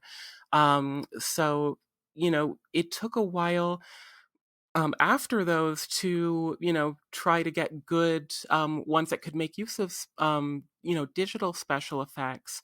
And there was kind of a lull, but you know really in the grand scheme of things, it wasn't that long. Like, how long between all the different Batman movies, and then you had Spider-Man and X-Men. Like, MCU definitely popularized and made it like a huge thing, but it excuse me, but it never really went away, like, since like the 50s. Like, there were gaps, um but it's kept trying. And I think it's going to be sort of a litmus test to see if anime keeps trying, like the Hollywood adaptations of it, because there is a history there. It's a very mixed history. Mother's And Basement recently put out like a review of all of them. So if you want to check out his channel, there's a great sort of review of and analyzing like how good were these adaptions. But they've been happening for a while now. well, and you probably hit a fair point, on the head. Technology has changed. Lot like it isn't the only, like there's a lot of other aspects that have just evolved over time. So And I think so much of it is just effort. That the most effort I think that's gone into things have been the most successful of the adaptations, which I've only seen the trailers, but in my opinion they are, with Alita Battle Angel, and then a movie I have seen with Speed Racer. Like, there's heart, there's interest by the people creating it, and there is a fair degree of effort and money, versus some of the weaker adaptations. They're missing something, and it's different for every adaptation. So, yeah, that's probably it. It's just there's difference, and and figuring out audiences. Like, remember again, you could always say they're lying or being paid off, but the creators of Death Note liked the Netflix, you know, show movie thing, right? Like, um, there's different tastes, and sometimes well, people just misjudge what the audience wants or what people are going to react to. hmm but the and yeah, aside from the possible paying off of creators, sometimes what they think, like, let's pay attention to what they say. Isn't it worth paying attention? It's their baby. Aren't they allowed to make an opinion? Aren't they allowed to say, okay, it might have been a disaster, but I enjoyed it anyway? But just a thought. On the topic, though, and can we now start to move on? It's safe to move on now? Just to the next little topic we want to talk about? On the topic of changing things up slightly, did anyone check out the Drops of God trailer that'll debut on Apple TV soon? I gotta say, Apple TV has been doing a really good job with what they're releasing. I think that they're finally starting to find their footing in regards to the content they're making. They have a bunch of awesome TV shows and movies. I know the Tetris movie came out recently; that was really cool. And you got this one, and I'm like, this is pretty dope. It's pretty good. Based on the trailers, they definitely make you want to go to their platform to I mean, watch their content, right?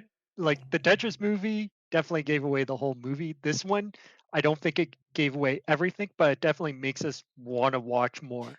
I found it interesting. I know that they made they took some liberties, a couple of different interpretations. They reimagined one character into a French woman, one of the main characters into now a French woman. The main character is now Thank you. a French woman. So Shizuku Kanzaki is now a Camille. Thank you. And they kept the rival slash adoptive brother, a Japanese male. Mm-hmm. The So question, though, I wondered too is when I was Actually, watching that wait. trailer, there seems to be a steamy relationship happening in there, and I'm like, I don't think I remember reading that, but I guess I'm thinking wrong. That did not happen in I feel like whatever it's like Vertical put that. out. You know what I mean? It feels like it's to get viewers. I was watching, and I'm like, huh.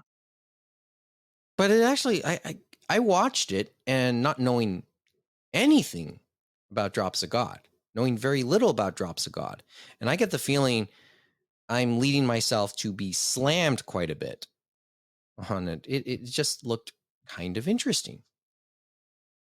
But I'm really curious to see what more, like Kevin already stated, he's a fan.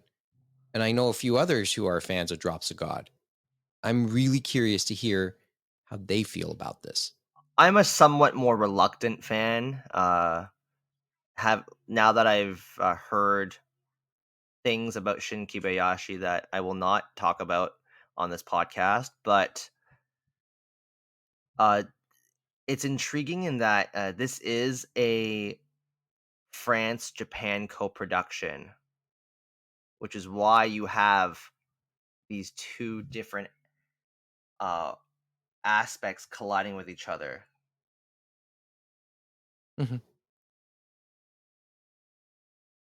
I guess Sadly, it'll I'm very be intrigued. different for us too as an English speaker because we're going to be watching subtitles for two different languages that that's we right. may It's, not be it's native to, right? yeah, For some that's people, which is interesting. It's in it's kind of multiple. this interesting, as we talked about with stream before, this global audience to watch things they never would have had a chance to before. And it's nice to see those Yeah, collaborations that we never got to see before, this would right? be it's Between other intriguing countries. on many different levels in that sense. So yeah, it looks clear it'll be in two different languages, but not necessarily the languages of a lot of its target audience. I'm curious with that one random makeout session if they changed Miyabi, who is Shizuku's sommelier friend in the manga, maybe they changed her into that male. It's a little hard to see who that male is in that kissing scene Mhm. in the trailer. And scene. You know what? The But odd thing I'm thinking of too is what's the rating on this? Because I was laughing but to ourselves on the Tetris movie trailer because the Tetris movie is rated R. And if this, What? it's rated R for the Tetris movie. And we're thinking how much cursing, car chases, violence, all this stuff they had to add to just the to story get was that R already rating. crazy as it was for And the Tetris isn't story to Apple get from Russia, but then they added so much more onto it. And they had the creator of Tetris and then Hank Rogers and all that. They were involved and they were just like, go ham, we don't care. And I have to well, say that their kids must have just been really dad. That's what you want to go with that. If all these car chases and everything, they probably made them look cooler than they ever imagined in their life. and that's probably You why they know said, what? "Go just have fun with it." Make it so spectacular that people just need to see what the hell is going on in this movie. I'm See, for it. yeah, I think I'm for it too. I And I'm not saying, but when I saw that steamy kissing scene and stuff like that, and I think about Drops of Guy, I'm like, I think they're going for a more mature audience or this HBO audience. You know what I mean? Like well, that it's 14A type of audience. and that's kind of weird because hasn't Apple had a history of being averse to A and R ratings? I mean, Weren't they more into wanting to be a little bit more PG? I could be wrong. not with their new streaming service. I mean, some of their greater shows are, I wouldn't say for children, right? I mean, Severance is pretty great, not for children. Ted Lasso is kind of a children's show in a way, but yeah, I see what you mean, Mike. Yeah, I mean that's just of course things change, but that's just what I remember. I was thinking, yeah, the manga side stuff like that. Some things that kind of got caught in the crosshairs, so to speak, and even on Amazon, right? And then you see the streaming sides and stuff, and they're going for this other malls. Like, Mm-hmm. So going back to the discussion about what we talked about in the one piece bit just a few minutes ago, like there isn't too much in the way of special effects. There isn't too much of you don't have to get too fancy with it any CG if at all. Yep. Some The people said two. this was like if you're gonna do like maybe it's the slice of life type. Not to say this is slice of life, but something that doesn't like the slice of life type genres that lend itself better to live actions of this ilk, and you can probably more safely make those attempts You could do without some mystery. antagonizing people. Because Could do some mystery because I think that's well, what they I tried to think do with Drops of God. Add some mystery, add some I think sexiness. They'll probably still have the wine in there, but I think the one people hoped would be there before it and would have been a good idea to do was Monster, and that just got put into development hell. And I think HBO was involved in that one too. could have added it to Crunchyroll if they still had that. Monster would be great. If I mean, a live action monster would be amazing. No, I'm still more for your Because you Noble. could do it. All you just need is the right actors, and then you just got to act it out. Well, it's what was And I about to say? think that's similar to Drops of God. You just need to act it out. You don't have to overthink what you're presenting on screen, right? As you But I said. think it's also partly just the audience. Once again, the audience and their expectations as well, and maybe it's just the sheer size. One Piece is a potentially huge audience that you're potentially going to disappoint because of how they feel about it, right? And I guess with Drops of God, you can find an untapped audience you never knew you had, right? And they Well, and may then on go top and maybe they'll on check out top the of that, source material yeah. online And then digitally. its audience one may not be as big, likely isn't, but then this might be just the nature of the material makes it a little easier. So you could find your wins a bunch of ways. It's just that one of the key wins may not be money. So has And anyone actually watched Drops of God since it dropped on Friday, I believe they said I on it. don't have an Apple subscription, so sorry. But these type of things are out there to entice people to at least take in the month for $7. Is it $7 a month still Canadian? I think it's 8. 8? Okay, cool. 7 American, cool. Honestly, I do appreciate how Apple Plus is doing the annual subscriptions. Not enough services do that. I just wish they had a larger back catalog to justify. Well, prepaying you knew they wouldn't have much of a catalog when they insisted on doing their own stuff when they started this service. True. So it's going to take it was time from for them to scratch. build up the catalog, as they Yeah, say, to especially get the since subscribers, I guess. Yeah, since they're doing everything from scratch. But I applaud them for the efforts because you see a lot of stuff that they've done, and it's come out to a lot of critical acclaim. So you give them a little credit. There looks to be a lot of high quality content. Like when they're going in, they're really going in to So make something that is high quality, right? Yeah, so just to be fair to them, it's just that from my standpoint, who one has limited dollars to spend, and two, limited time to enjoy. It's just on the outside looking in at this point. You just have to find a friend, right, Mike? Someone that has it and ask nicely. That's all we can do. Yeah, I mean, you can still share passwords with Apple TV Plus, right? Oh, I was going to say maybe visit them and have a viewing party, but I guess if that's possible, you can do that too. Oh, that too, yeah. Okay, so if I have a subscription, I'll let you know, Kevin. Maybe you can come and watch. Sure. Okay. All right, one last thing, and then we'll get to the calendar this week, which will of course be outdated by the time this episode gets out. What the hell is with Oshinoko? Lots of stuff. So that one was the creator of Scum's Wish, and then the creator of, as you said, Kaguya-sama getting together during the pandemic and creating, I don't know what you want to say, I guess an inside look of what idols are really like, even though it's over the top, I guess. Oh, the manga has been very popular in the Scanlation community. Mm-hmm. I'm trying to think, Kevin, was it on Manga Plus immediately, or did it take some time to get on there? Because I thought it took some time. It took some time. It was not up there right away.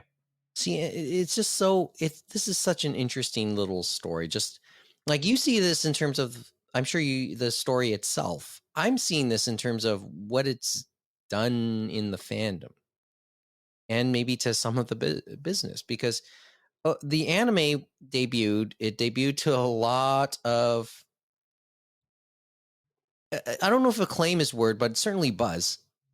Yes, because it was a 90-minute episode, and this was done because with how that first volume is structured and how the series plays out from then on out, you needed the audience to see that entire thing for it to really hit hard, because if you split that in 3 episodes, you lose a lot of that impact. Like, you could easily lose people by the time that episode 3 would have turned out.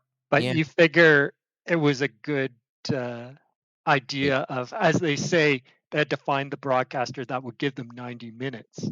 And I guess it already had so much buzz that they would be willing to do that. So that's 90-minute first episode, and then the other 10 episodes are regular Well, episodes. Because it's, I think, a 90, we've seen 60 minutes, but 90 yeah, I was is about to very say, rare, I feel. maybe, but it's just that it's not on, like, the concept of doing long pilots is not unprecedented, right? But albeit 90 instead of 60. But in this case, it was a must. yeah, but then there's no, the whole idea that they did it anyway. Just I couldn't say I disagreed with, or it hasn't been done. I mean, you see, like, say, sitcoms do back-to-back episodes in their debut. You see you see 1 hour dramas on Western television do back-to-back nights at the very least, if not a full 2 hours, right, to debut themselves. So the idea that Oshinoko debuted like this, okay, little tweak on the concept that we knew before, but not unheard of overall. What grabs my attention about this story is what service it's on, because it's not on Crunchyroll. It's like the single most buzzed anime, one that's rated even better than Full Metal Alchemist, is on High Dive. That's an Funny interesting thing way to is, start. do you want to know where the manga is, Mike? In what sense? It's not where you think it is either. In what sense? Okay, we'll go Yen ahead. Press has it. Yeah, Yeah. it's Yen Press, not Viz. So Yen Press Yeah. has it and started releasing it the beginning, I think, of this year. So It started in February, if I'm not mistaken. yeah. So once again, like, this is one of the, like, this has become the most hyped title in some time, and But it's I not where you wonder, thought it would be. the No tie, places I you think, thought it would be. there is the Scumwish, the creator of that. Yes. For them, Scum's Wish went to Yen Press, and guess what? Scum's Wish, the anime, it was on Anime Strike on Amazon, but then went to High Dive and stuff like that. So I feel that's how it kind of connects there in a way, somehow. That's why There's a Yen Press. possibility that well, we'll never truly know, but there's a chance that Viz refused and they thought it was too weird, and so Yen Press snapped it up, and because probably the rest of the companies possibly bid on it, and Yen Press went out. It could just been a general bid, and then Yen Press went out. And yes, it could very well be that they could have asked, they could have negotiated directly with Yokoyari Mango, which I kind of doubt, actually. But Well, no, it was probably someone else, but it's like, because there's that pre-existing license, could have played a factor too. But yeah, who knows? Well, it just gives you the connections, I guess, right? Nothing wrong with getting the connections. But High Dive, they're in their you're in said Rolodex already. Somebody had the number, and maybe that's where it starts. but it's interesting, Mike, you said that. And so on High Dive, but High Dive actually sent out, I guess, a press release or a story this week.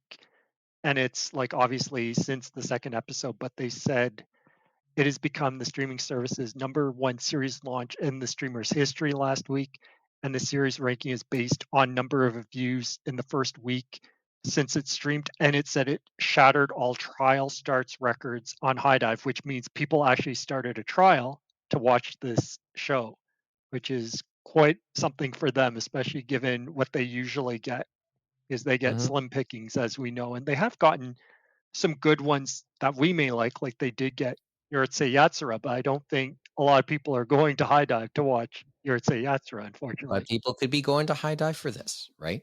And then maybe they'll check out a few other series, right? Well, maybe they'll at least buy a subscription to watch it all through. And they have gotten more mature content, stuff like that. And this one, given what Scum's Wish and not so much Kaguya-sama, but you can see some of Scum Wish, some of that shine through in this because there are more mature elements and stuff like that. And it can be more fantastical, but it's still there with the look at the idol and then someone killing the doctor and then his patient dying and then both of them getting reincarnated as basically her babies and then the twist at the end of episode 1 and then time skipping forward. So there's a lot that they normally don't do in I guess with idols and manga and anime and stuff like that. So it feels like obviously you can follow the plot line and it seems pretty standard, but it isn't standard in the same way, right? Because usually they don't go that more gritty with this type of storyline with idols and that. Yeah. Or usually bring them over, right? So. Just a little interesting nugget to as we start to wind down tonight. Just that. Okay. Let's do the community calendar before we go tonight. TCAF is next weekend. I know that. Is there something to mention about TCAF that that Kevin, James? Yeah. Jun Miyazuki's coming. Okay. She is the creator of After the Rain and Kowloon Generic Romance. So she'll be doing a couple of panels on Saturday at the Japan Foundation.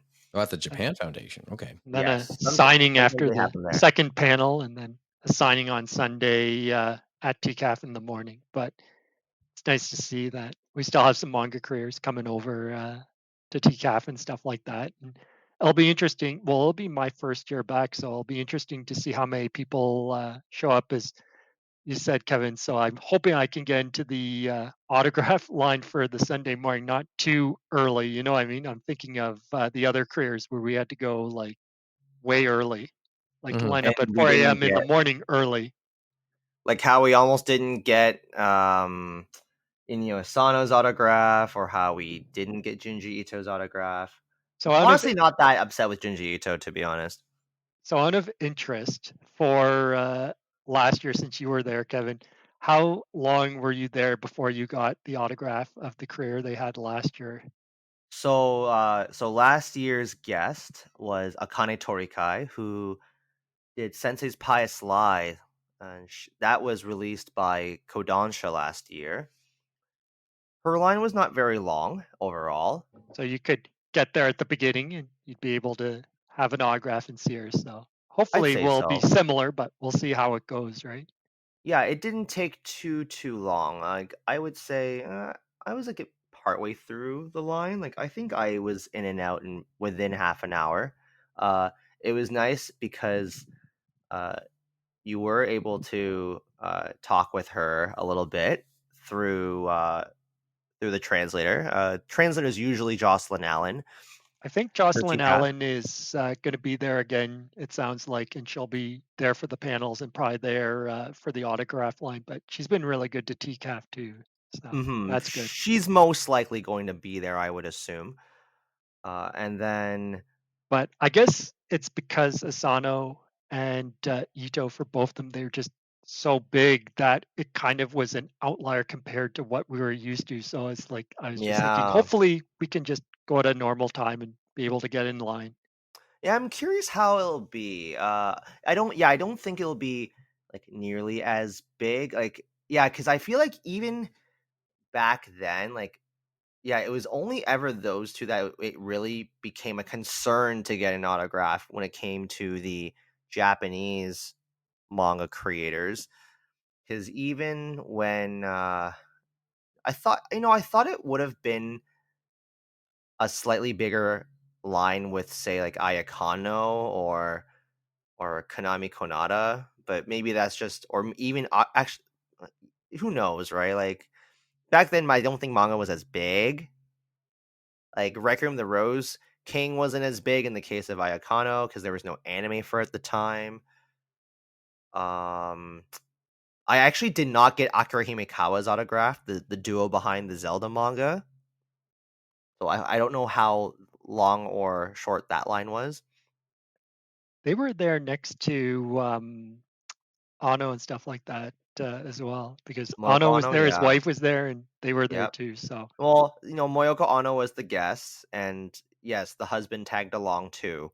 and people were very respectful. I gotta say, people waved at him, and that was it. So I was actually very pleased that everyone was One of respectful. my friends like shook his hand and everything. I Oh, remember. I didn't. I'm guessing that was not a good thing. But anyway, Well, I don't think Ano minded much. because he was I there don't to support his see wife, right? So back then I didn't really know Ano's work that much. Like still hadn't watched much of Evangelion, and never really fully watched Wings of Oniyamis or Gunbuster and all that stuff. I just gave him the head nod. But I'm trying to think. That year, I have to say, like in general, that was such a magical year when it came to uh, anime directors coming to Toronto, because Mamoru Oshii was in Toronto that year. Who else was there that year? Frig. We can keep going. I'm gonna look this. I But- hate how I forget his name because I like his movies better than Miyazaki's half the time. But thinking away from that, Kevin, the only other thing manga-wise on TCAF, I believe Dempa and Ed Chavez are going to be there with a table. Yes. If you want to check out some quality manga from Dempa, so they'll be there with a table on Saturday, Sunday. Oh And then- God, yeah. Like I cannot believe I forgot Isao Takahata's name because he was there during TIFF Okay. for Princess Kaguya when that came out that year. Yeah.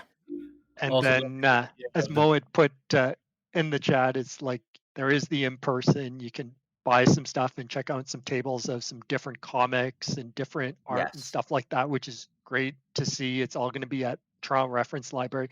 They also have the digital shop for those, I guess, who couldn't be there in person, which is great to see. And you can check that out and order from there. And it seems that during the week, this week. Unfortunately, most people may not be able to see it, but on YouTube, they're going to have some panels and stuff like that there online. And I can't remember some panels I think they've done before in the hybrid where they save them to their YouTube, but it all depends on the person if they want it to be saved, I guess. So we'll see Yes. how that goes.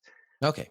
right. And I know then with The Last digital- thing, and then we'll move I on. was just gonna say the digital market's open. It's gonna be open for a little while. A lot of people are in there. You guys should check it out. A good friend of mine's got a bunch of books there as well.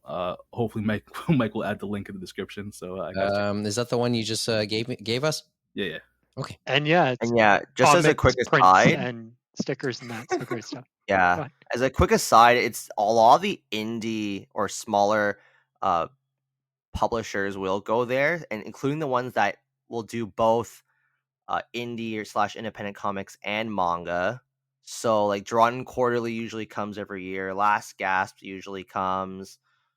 I know Koyama Press is usually there. So on. Glacier Press is going to be there too. Oh, Glacier Bay? Glacier Bay, yes, they will be there. Okay. Okay. Okay. But it's interesting because I've talked to people and they said it's just as big or maybe a bit bigger. And this was a few years before the pandemic. Then was it Small Press Expo or something like that in the States, which was kind of interesting to hear. Similar type of event where it's looking at art and small indie and stuff like that. And it'll be interesting going forward to see how it goes because, as I told you, Kevin, it looks like their base of operations is just going to be the Toronto Reference Library, and that the only two events outside are going to be at the Japan Foundation and maybe a few other odd spots. But they used to have like things at Masonic Temple, some of the local bars and things like that for panels. And they used to have, I'm not sure if the zines, they used to be at Cumberland Terrace, but I'm not sure if some of the zines are going to be there or not. Hopefully they are, because it's fun to look at different artwork and different vibe that the zines give. I know Toronto Hand Eye Coordination that does experimental video games and brings some of those creators over. It Hand and Eye doesn't look like they're Society, I here this think. year. Oh, sorry, that's probably Amy is better. Sorry, Amy. I know I'm totally off. Anyway, Anyway, but I think that the size and impact of TCAF, despite the fact that, Kevin and James have been talking about it for a while, I think, that just goes to show the size and impact of it. Like, I could probably, talk for a half an hour about the whole, other side of it, which is, all of the indie and independent creators. But I know Mike would, get angry at that point. But the fact that, like, there's an entire world to TCAF that's, completely separated from, the, bigger name guests. Like, there are, less tutorials and, workshops these days, but, that's still a factor of it.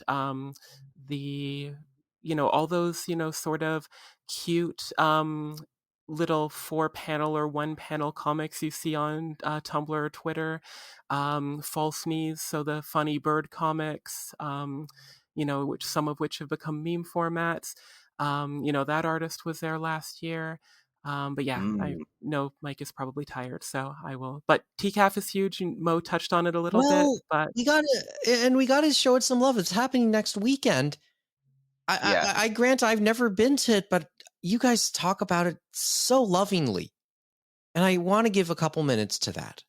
Quick aside, Amy, do you know if they're still doing the educator/librarian day on Friday like they did in the I past? believe they are doing the Educator Day on Friday and stuff like that. Okay. And they are doing portfolio reviews and stuff like that throughout the weekend. Oh. And so there are a lot of those still going on at the reference library. I just don't know if it's in the same capacity as they have had before, but they definitely do have the writing programming for educators and librarians and that. Okay, there's your But motivation. I guess the key thing we should take away on that one, Mike, is free. TCAF is free. That is the biggest thing Still free. that I can tell you, and it still amazes You've always me known that, but that you it's have to free. emphasize it, right? Well, let's talk about what isn't free. And as I said, it's an endorsement. So if you have the time, I typically don't. That's why I've never gone. But if you have the time and the willingness, go check that out. But I think that's great too, though, Mike. The reason why I say free in a good light is it allows people to check out creators they may never have seen and to expose artists to people that may make a new fan. And that's, I think, the greatest compliment. Yes. Anyway, I go think on. Sorry. my favorite TCAF memory, or last year at least, was running to an artist who was selling a book that I have a page in. So it was kind of neat seeing, because like my the book I was part of was you a mentioned small you press hinted at from this. small press from Scotland. So seeing it in person, so it's just another artist that happened to have, I guess, more ability to order multiple copies to sell, and I'm much more of a hobbyist, so it might be that the artist is more of a career for or them, I forget, but it was it was a really interesting, it was a really, surreal and fun experience. And, they were, happy to, meet someone else who was part of that anthology as well. Yeah. Good way to put it. And okay, so let's just quickly move on. And I'm so sorry. I wish we could talk a little bit more TCAF. But we do have to perform our duties just quickly as the Anime North official podcast. I don't always like saying that. I hold it's just weird to say that sometimes.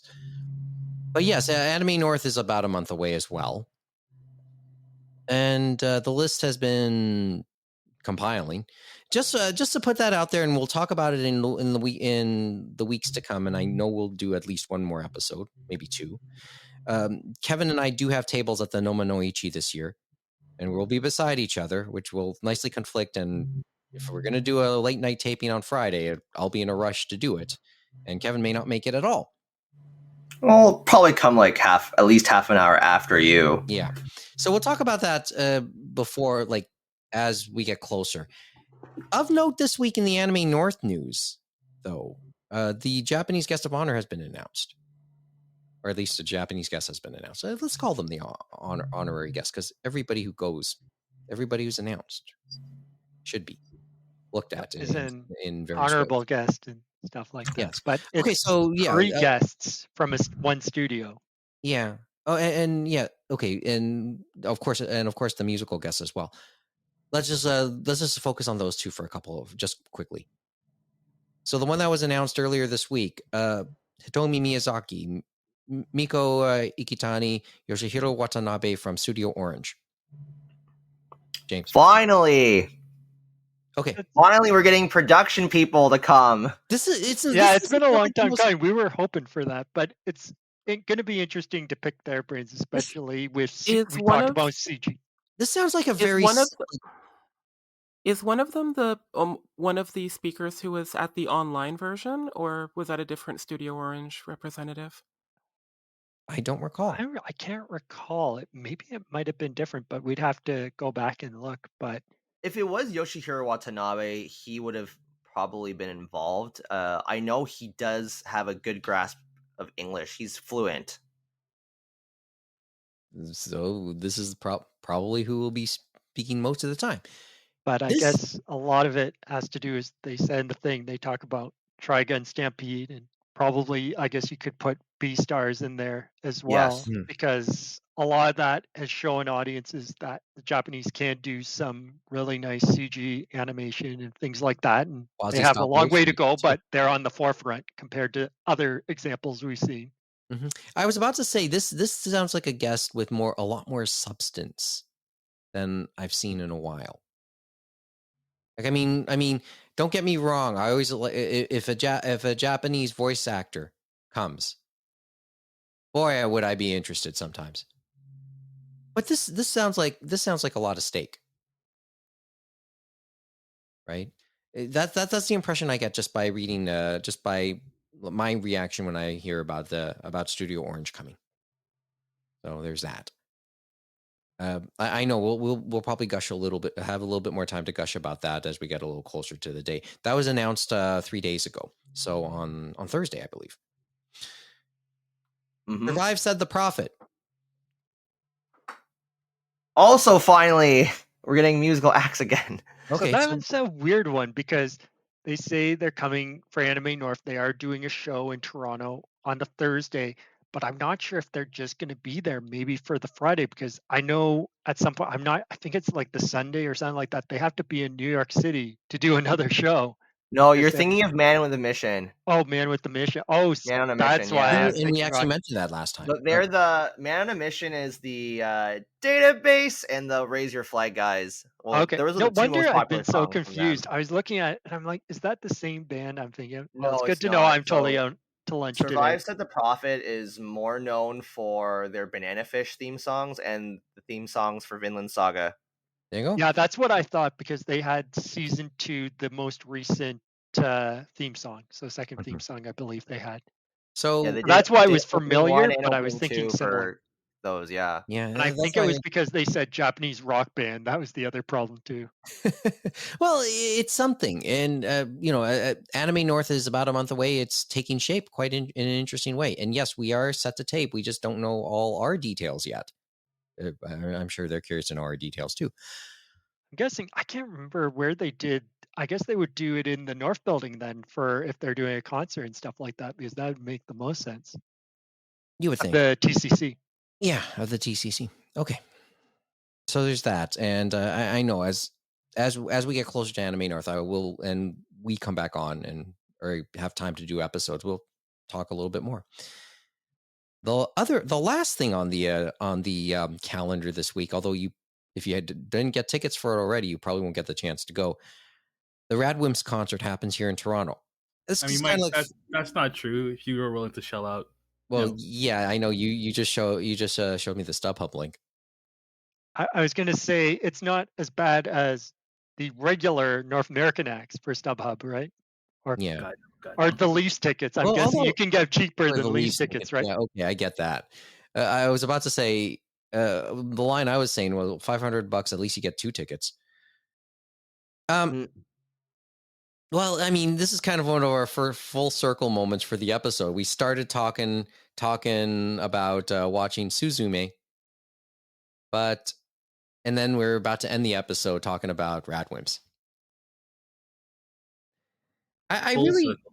yeah, kind of full circle. I mean, there's a part of me still kicking myself for not trying to get a ticket sooner, even though I know now even it would have been hard to get time off to go to the concert because of work. And I wasn't really aware. This is so bad how badly out of the loop I am. I wasn't aware that the second concert was added for the Thursday. And now that's sold out too. Oh, pretty much. It's sold out now. Yeah, thank you. It was still available, I think, as of last week, but yeah, Okay. it's sold out. As None of right us now. are going. I would have been curious to go, but none of us are going. And good for RADWIMPS and good for the fans that they get to do this. Hope they play their standards and the stuff that people want to listen to going to that concert.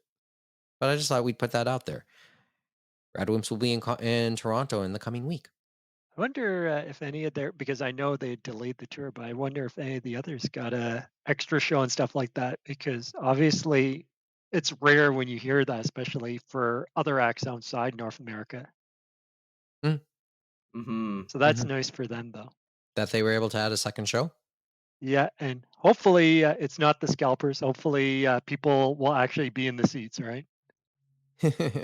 Well, yes, but I maybe RADWIMPS already got their money. It's just maybe disproportionate.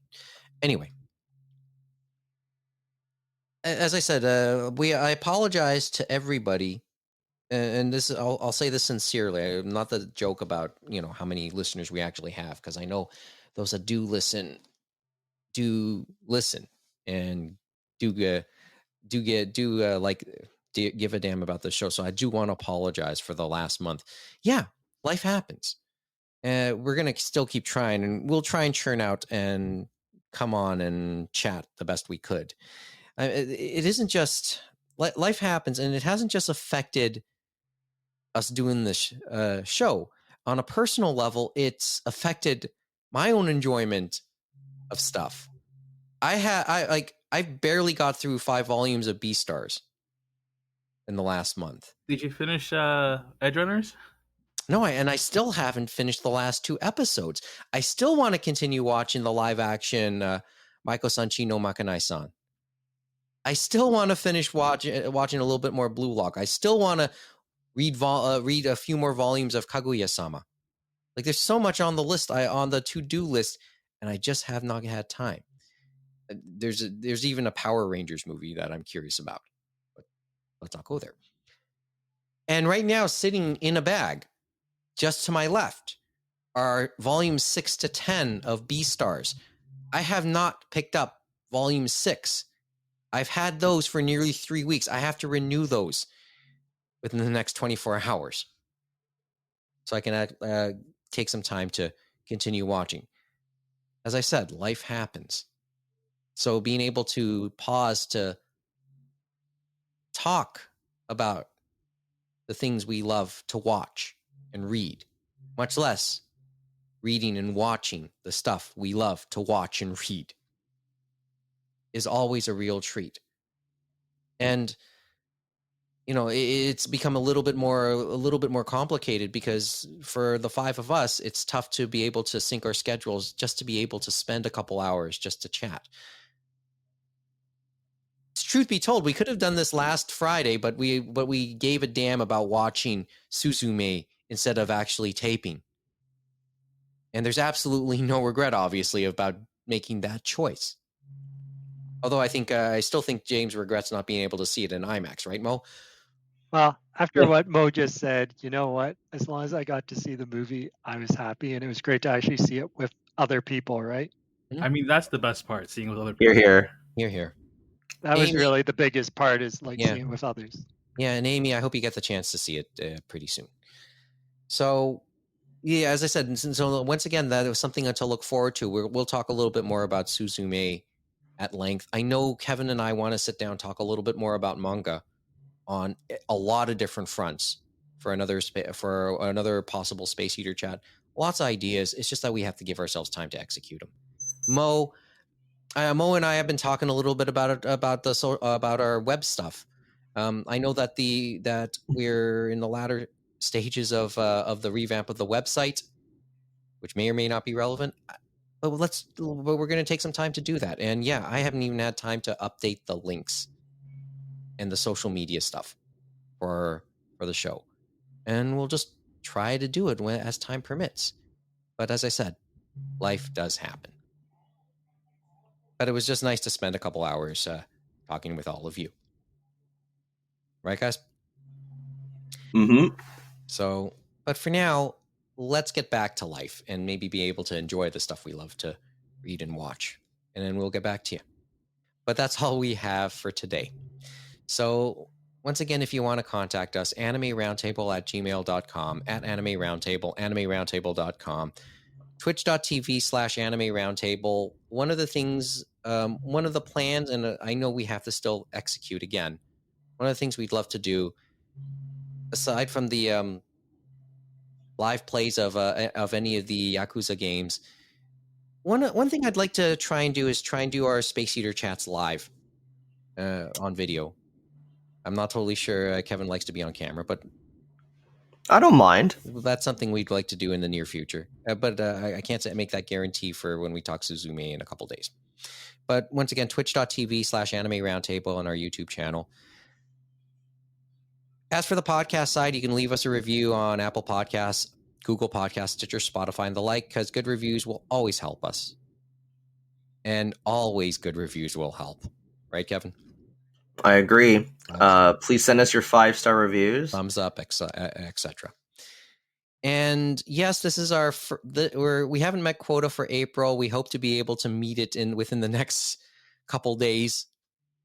But regardless, please give us a subscribe, like, or follow on any of the platforms we're on so you guys can be notified whenever we put up something new.